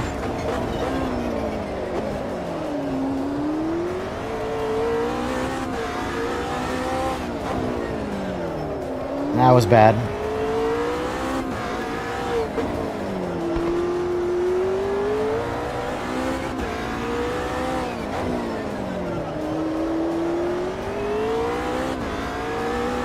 Yeah, I don't see us catching these guys. Not inside of 40 seconds. I mean, it depends. If we can clear this lap, I don't know if we can, though.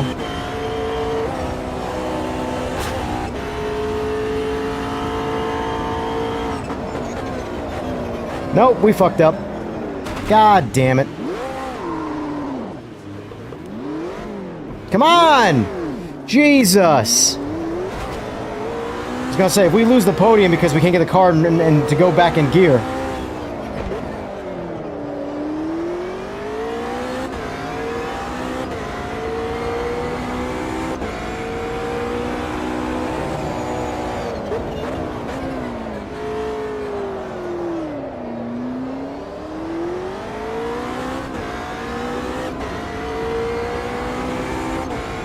Alright. Podium. We're good with that.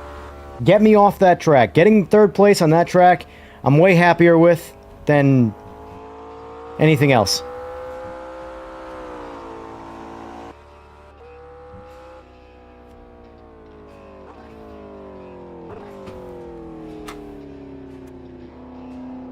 So that got me 15 points.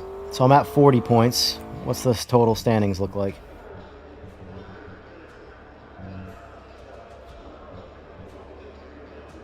Oh, is this multiple race? Please don't tell me this was multiple races. Oh, if this is multiple races on this track, I think I'm going to self-retire. Hold that thought. Be right back.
All right. I don't know which way I liked it better. Let me try that again with the, oh, what? No. God, get away from Rensport, please. Let's put this back to 5. That's definitely what I'm feeling. Let's see.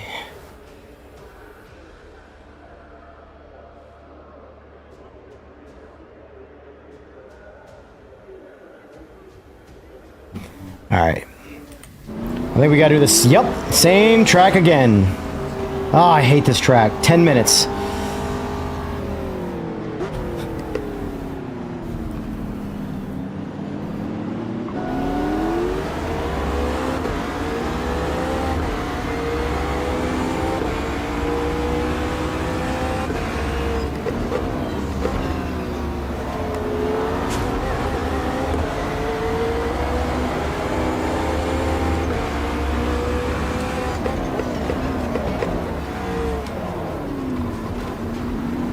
I'm gonna play rough. I don't care. It's the AI. And I hate this track, so... Sorry. Excuse me, pardon me, coming through. Folks, if you are watching this, and you see how I'm driving, do not drive like this online against real people. I'm driving like this because I don't like this track, and it's AI.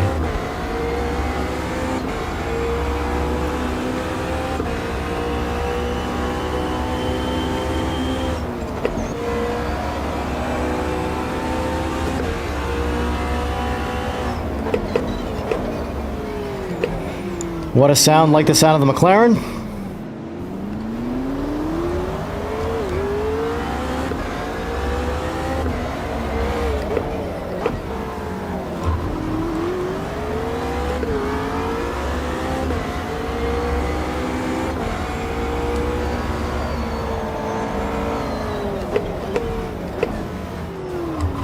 Sneak in here, don't mind if I do.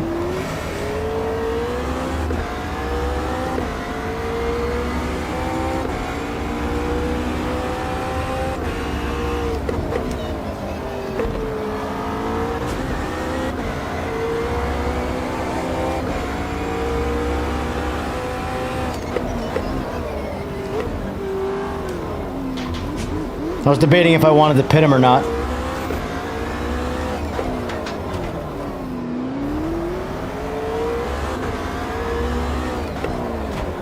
Like that. It didn't work, but... oh, it got me in front, though. Like I said, everything you just saw to get me to the front, don't do that online.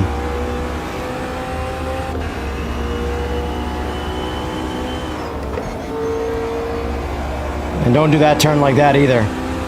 Like I said, I don't know this track, and without the AI leading, I'm kind of, I'm Captain Mistakes.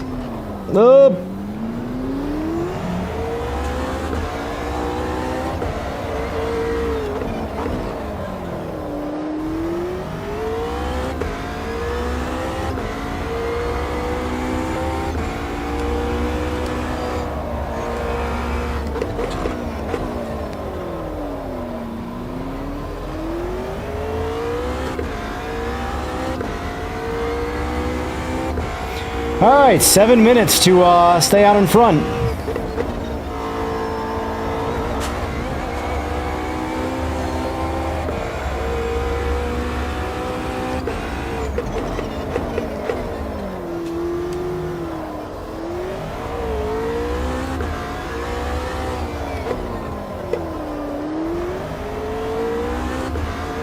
This is the most annoying part of this track.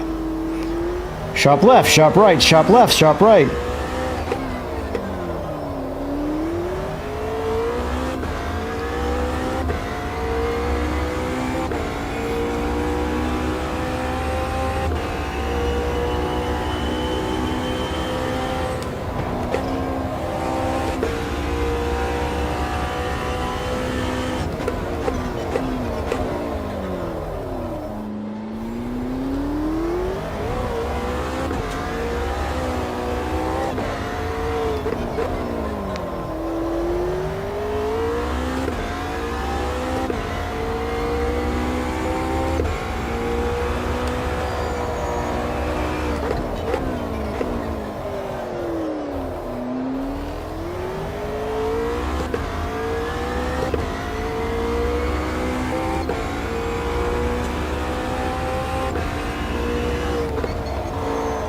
Ah, oh well. Track warning is what it is.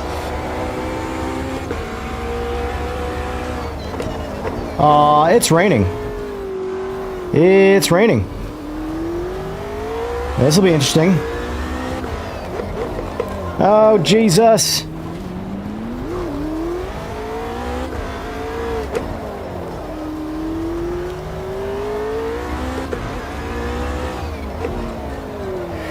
So what you're saying is I'm going to need some intermediates.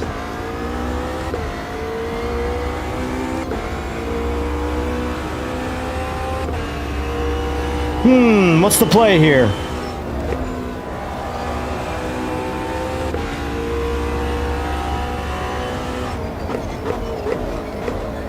Do I see if this passes, or do I pit?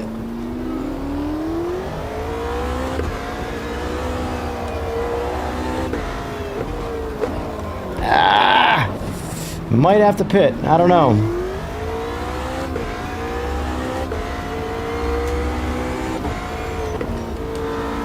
Skies don't look bad. That's the thing. So screw it. Let's take the chance. It is what it is. That's a terrible pit.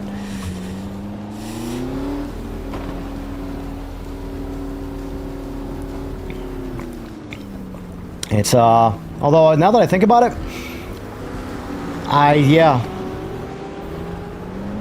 I've never pitted before in this and had to change tires. I just got wildly punished.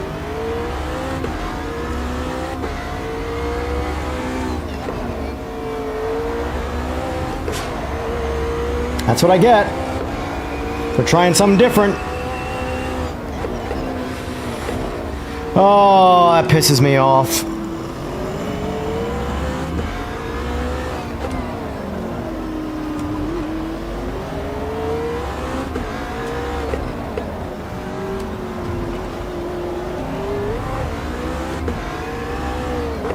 Let's get reckless. I don't even care at this point. Okay, this is going to be ridiculous, though.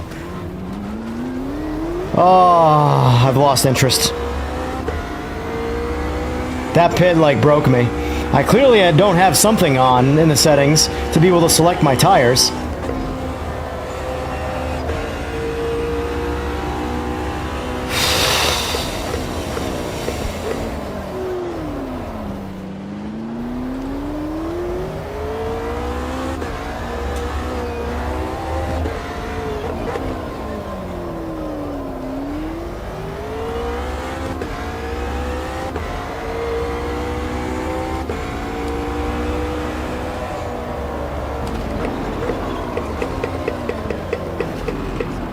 I'm out. Rage quit.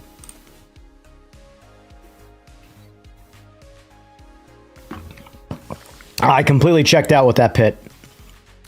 From first place with 7 seconds in the lead to 10th place. And no point to pit. Oh.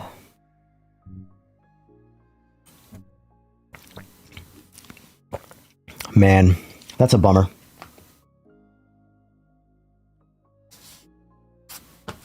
Now I got to figure out what I want to do because that just pulled me out of it. Oh, man. All right, let's do some single races. And let's get some practice in. Let's get in the GT car again because I do want to practice on some GT cars.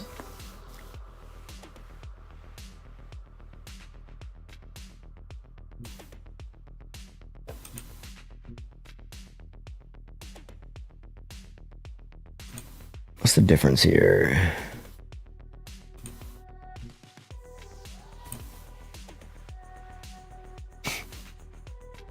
McLaren's been pretty decent to me so far, so I might stick with the McLaren.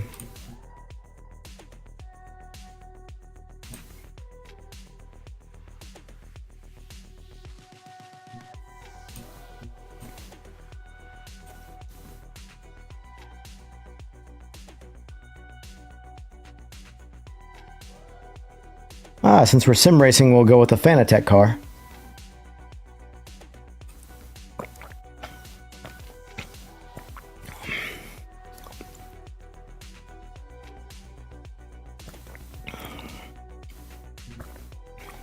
Hey, look. This car has ABS and TC. Weird. All right.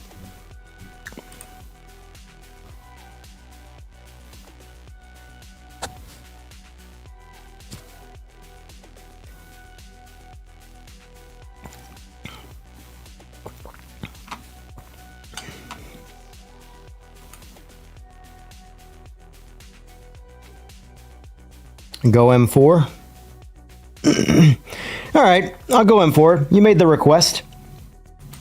I'm impressionable like that. I just got to back out.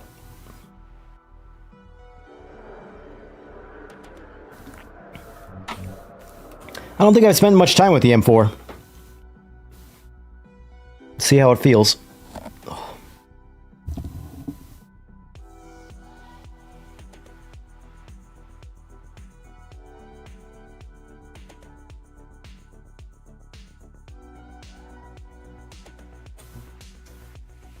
All right, where is it at? BMW. That's the M6. They have the M4? M4 right here.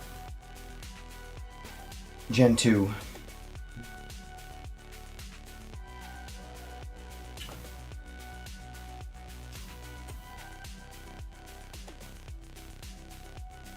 Ooh.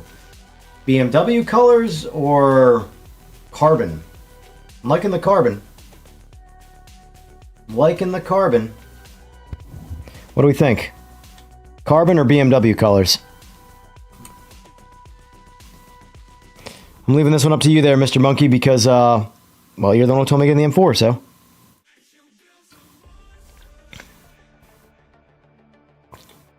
Carbon? Carbon it is. Good choice. All right. 5 laps. Difficulty 80. 80%.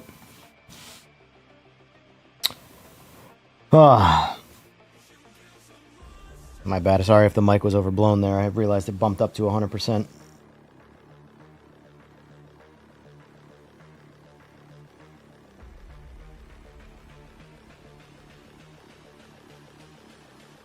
Are you, what are you watching this on? I'm curious. On the phone or the, like, TV? What? I'm curious from an audio standpoint.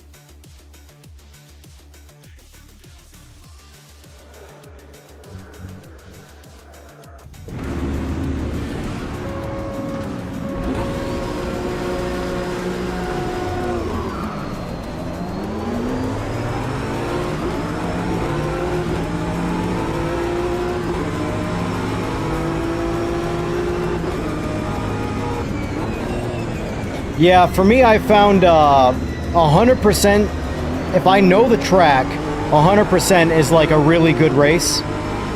If I don't know the track, I'll dumb the AI. Depends on how bad the track is for me. I'll dumb the AI right down till I learn the track. 80 for me is like a decent. 70 is a little too easy. 80 is a good starting point if I don't know the track. 90's fun. 95 is very challenging. 100% is like a dogfight. So I constantly am moving the AI around depending on what I'm doing. Like for me, when I'm trying to learn a track, I want some racing to happen, but I want it to actually be a race. And because I don't know this track, although I will say, I don't know if this game has not captured the audio or not, but this car does not sound great.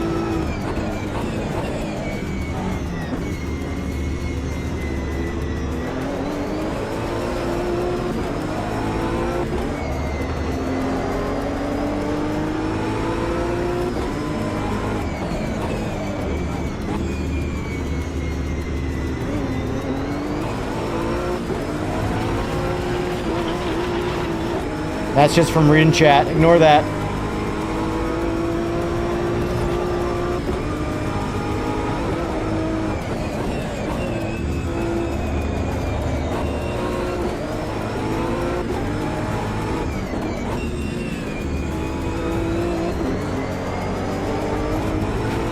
Oh, come on, bro.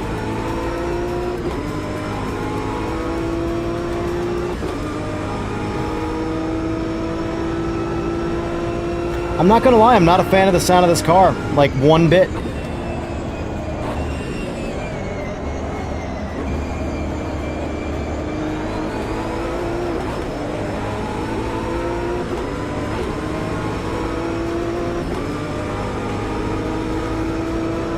So how is the game audio versus my microphone audio?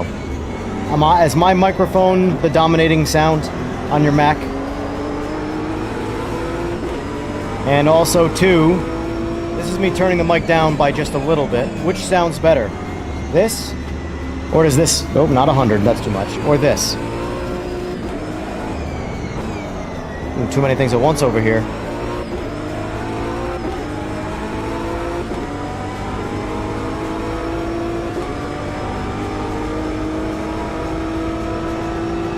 Isn't very impressive on ACC, yeah. I think the best sounding car in ACC is the ISF. Hands down, without question, the Lexus ISF sounds the best. They don't have an ISF in this game for me to compare it to.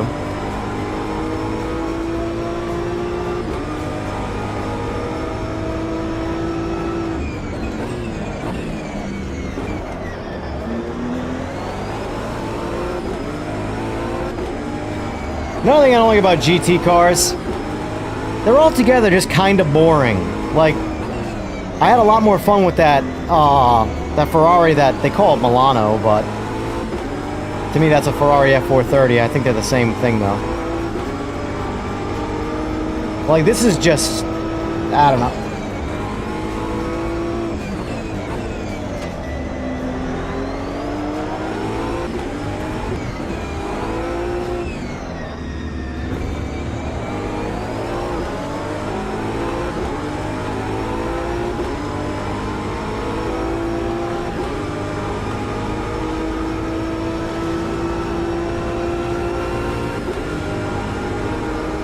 Brake first, thank you.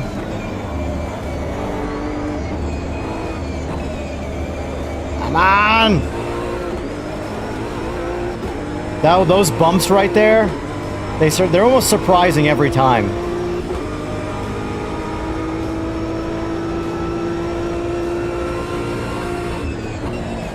I've never been on Sebring's track, so I don't know if it's this accurately bumpy or not, but this track is insanely bumpy.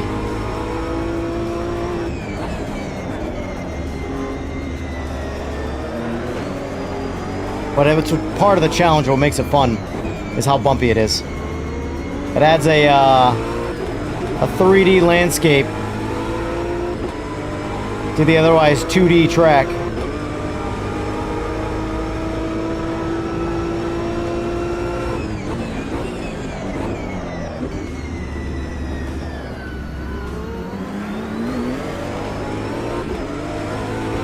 Oh, this is first and second, alright. I mean, this car handles and drives really good, but the sound is just miserable.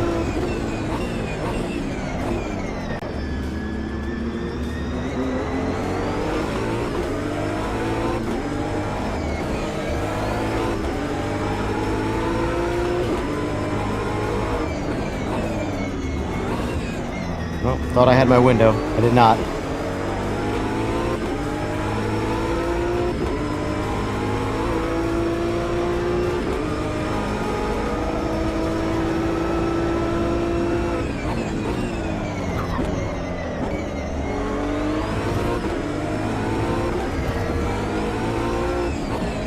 Trying to pass them clean without hitting them.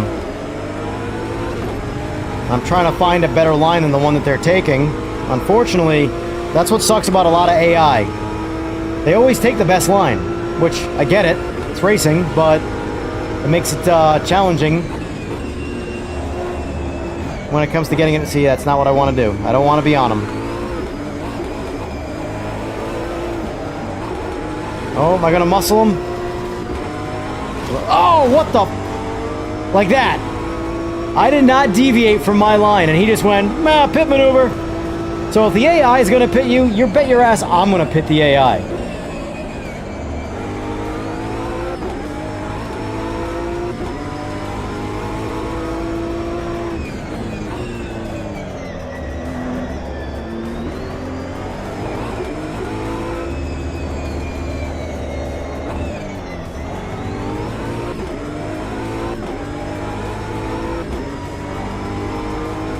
I have the feeling Project Motor Racing's audio is going to be really good. Like, I think that's going to be one of their standouts. Because everything I've heard so far sounds amazing. In my opinion, have you guys ever heard of 787B in real life, or at least a real 787B on video?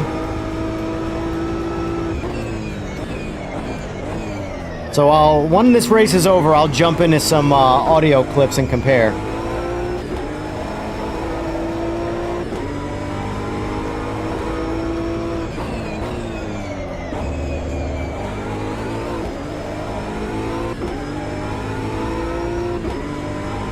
So far, it is the only proper sounding 787B audio I've heard in a game so far.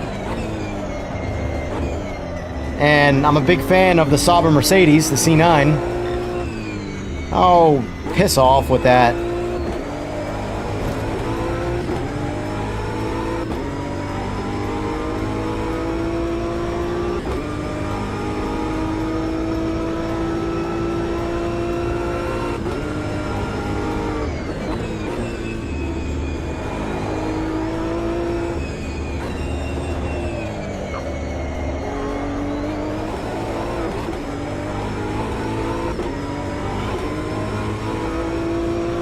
I really think the sound stage, because I'm very impressionable through audio.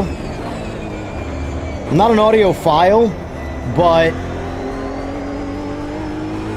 I like things to sound appealing in vehicles.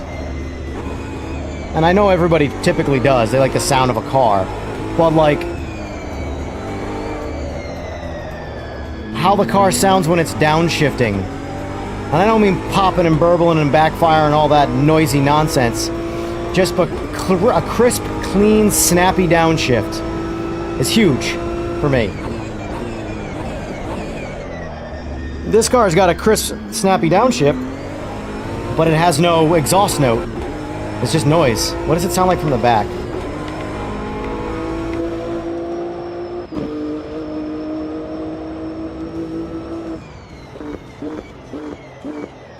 Is it on? I can't tell. Man, that's a bad sound.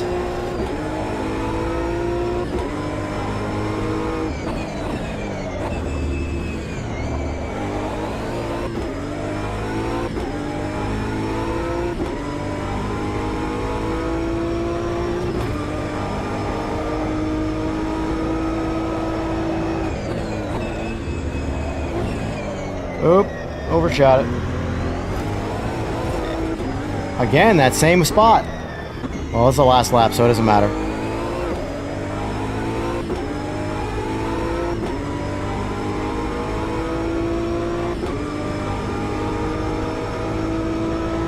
Hey, look. Notice what my steering wheel's doing. In a straight line. That's what real cars do. If you want your steering wheel to go, second you let go of it, you don't believe in realism. You just want to work out whenever you get on a sim. Because it doesn't mean there's no force feedback. Trust me, it's heavy. It just, when your car is going straight, what's making it do this in real life? Nothing. It has to be bumps on the road. For a wheel to do this in real life, you'd have to be hitting curbs back and forth. Anyway, I know I'm a broken record with that. It's just annoying that people like that. I mean, hey, like whatever you want, that's fine, but... One of the people that oh my god, this stupid-ass video keeps popping up.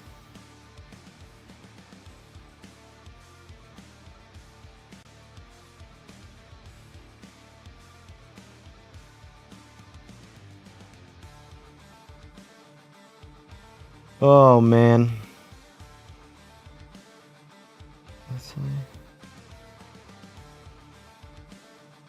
That video on Instagram is out of control. It's kind of crazy.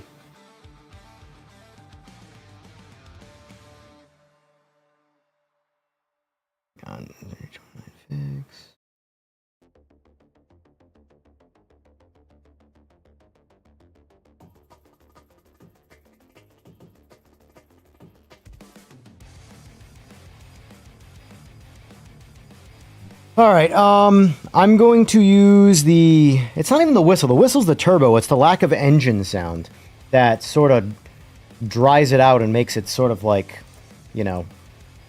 Let me use the bathroom real quick. Again, blame G Fuel, and then we'll go over some audio sounds of the 787B. Where's... there it is.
Alright, let's find the videos.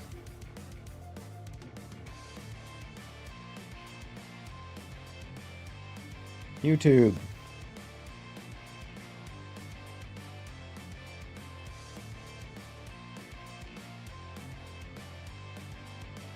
Hey, speaking of AC Rally and what I was saying about force feedback, the Gamer Muscle guy just posted a video, well, 3 hours ago. The force feedback is letting this great game down. I agree.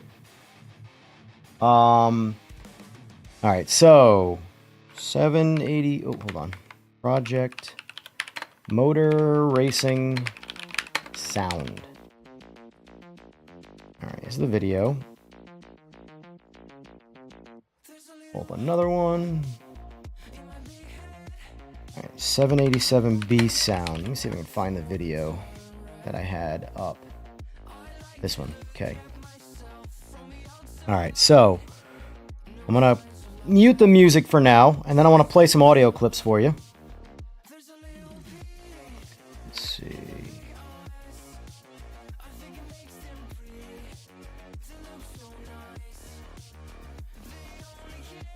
Where is it? Alright, so clear.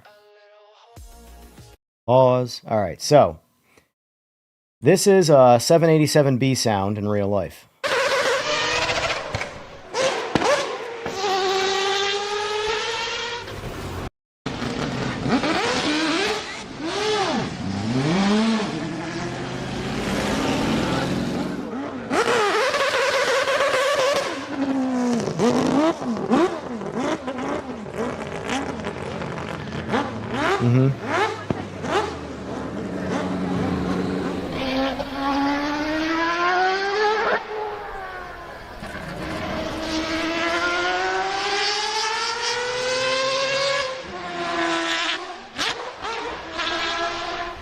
The biggest thing is listen to the downshifts.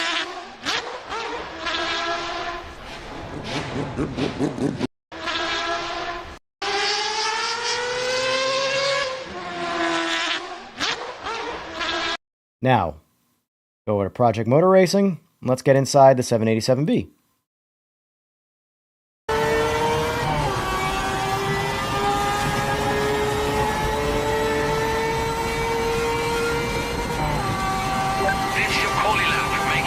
Downshifts.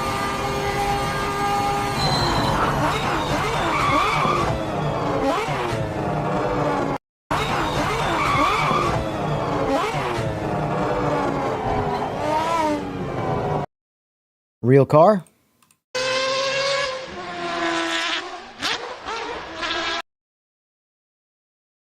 I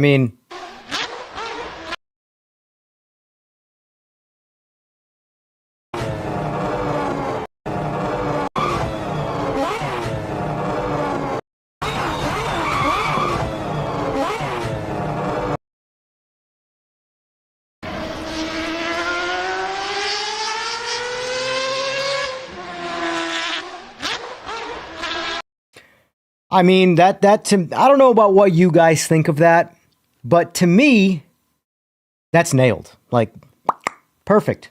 Absolutely perfect. And I'm a big fan of Group C cars because they will be missed. Greatest generation of, prototypes. But listen to the Sauber Mercedes.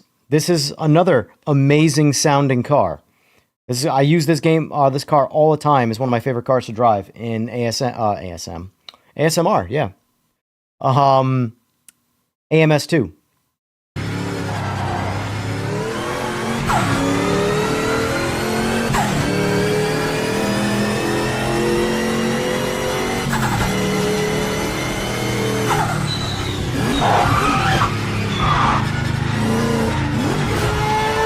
Also, I noticed they're racing at least here. This is Sebring. Look how much more realistic this corner of Sebring looks than it did in AMS2.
I can't wait. I can't wait. I'm sorry. Broken record or not, I cannot wait for this game. Oh, please be like respectable on day one. That's my hopes for this. Because I'm obviously playing on computer, so computer is flip a coin.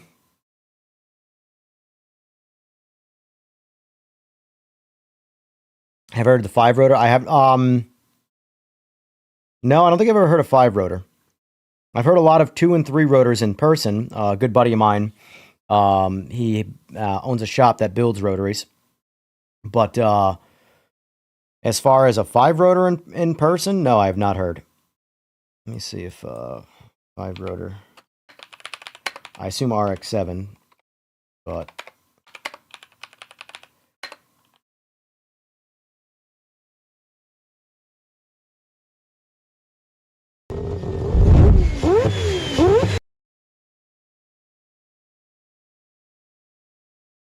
V10 F1 sound. Duty cycle. All right, this is just talking. I don't want to hear talking. I just want to hear a clip of a car. Rob Dom's car. His is a 4-rotor, I believe, though.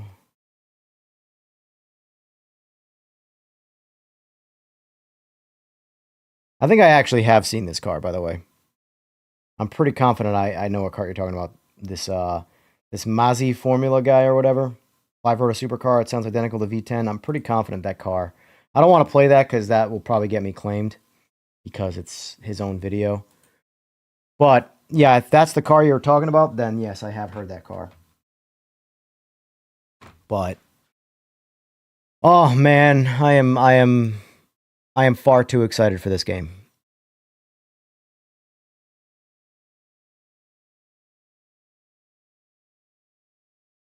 So, for the sake of listening, let's go back to Project Motor Racing. I mean, I wish. Let's go back to AMS2.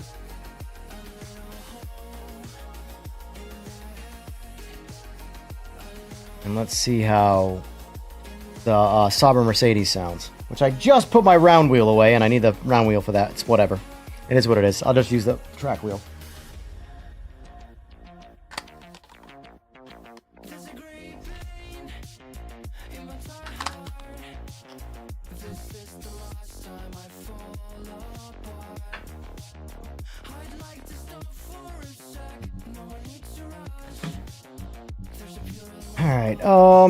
Alright, single race.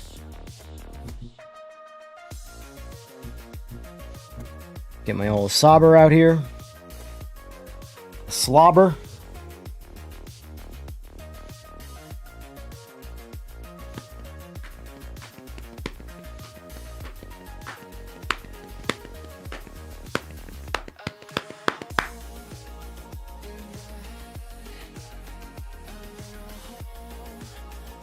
I had a guy the other day comment on one of my videos because it didn't do very well, and it's like 25,000 subscribers and 100 views. Tell me you didn't open your pockets wide, meaning I paid for bots. And it's the crazy thing about stuff like that, right? It's like you have access to a decade's worth of my YouTube content. I just changed the main topic and also changed the title of the channel. It was EJR Performance, now it's EJR Racing. And it's funny to see the comments like that where it's like, use your head for a second. Go back. Look at all the motorcycle content. Trust me.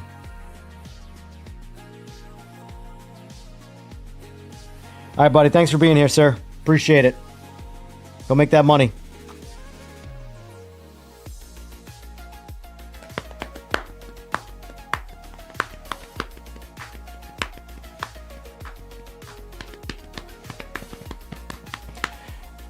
Oh, I'm actually approaching the 4-hour mark here, which means I'll likely be getting off soon.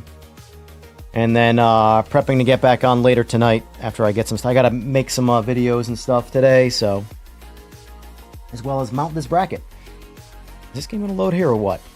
Thank you.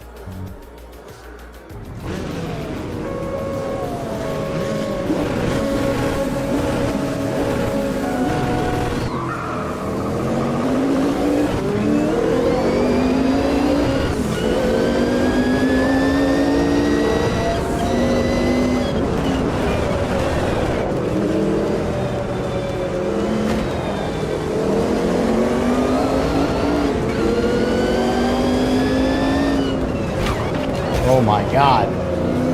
This car feels so strange to me on a wheel like this. I'm used to the round wheel and the H pattern. Like driving a different car.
Oh, I gotta return. Come on by me. Come on by me. Are you gonna pass me? Holy moly.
Jesus, no brakes.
Advanced Sim Racing.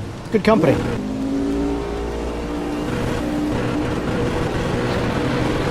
It's probably a good spot for a John Deere advertisement, though.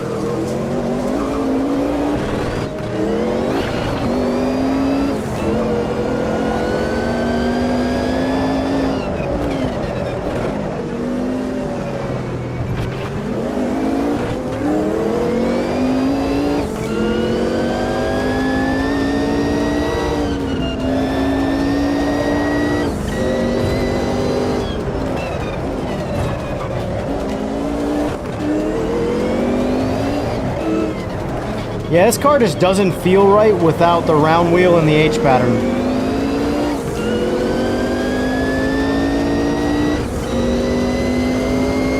It's a completely different experience.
One lap to go.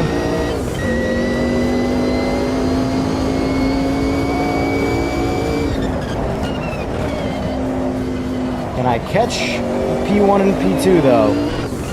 I don't know. It's gonna be a tight one. Make a clean lap, maybe.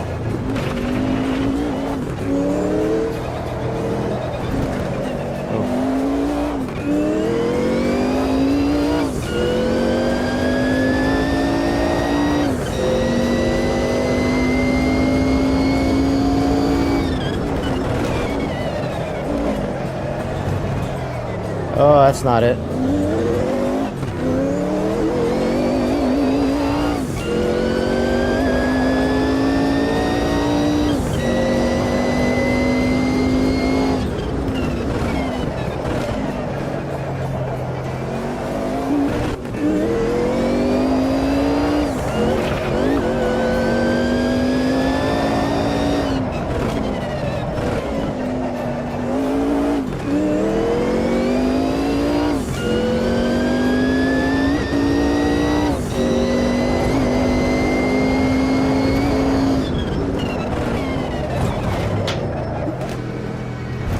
Off me.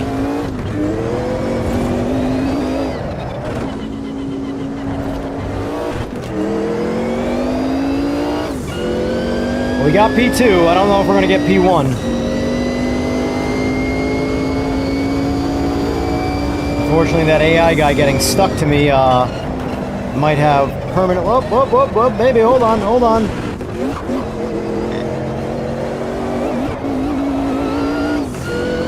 Well,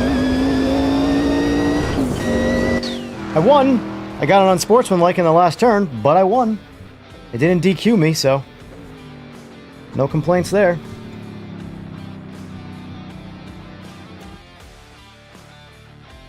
Alright, folks. That's wrapping this one up. Ugh.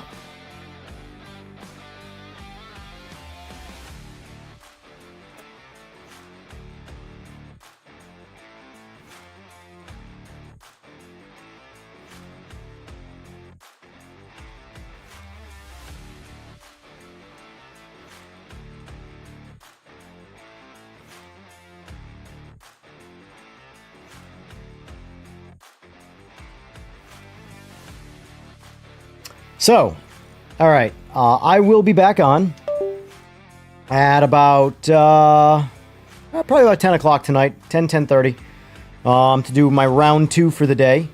For some of you guys out there who are either overseas or late nighters or different time zones, sometimes it helps you out. So, anyway, folks, for those who were here today, appreciate you liking the stream, appreciate you watching, and for those who subbed, really appreciate that. That definitely helps. And for those of you who want to see more of this, you know, the routine where the guy says, hit the bell icon and get notified for all blah, blah, blah. Yeah, that's what I'm trying to say without saying it. So if you don't mind doing that, I would appreciate it. And yeah, Project Motor Racing, we're about a week out. And that's when this channel, in my opinion, is really going to come alive, because I have a lot of plans for that game and content. So anyway, folks, thanks for being here again. I appreciate it, and I will see you tonight. Bye. Thank you.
Oh, Jesus.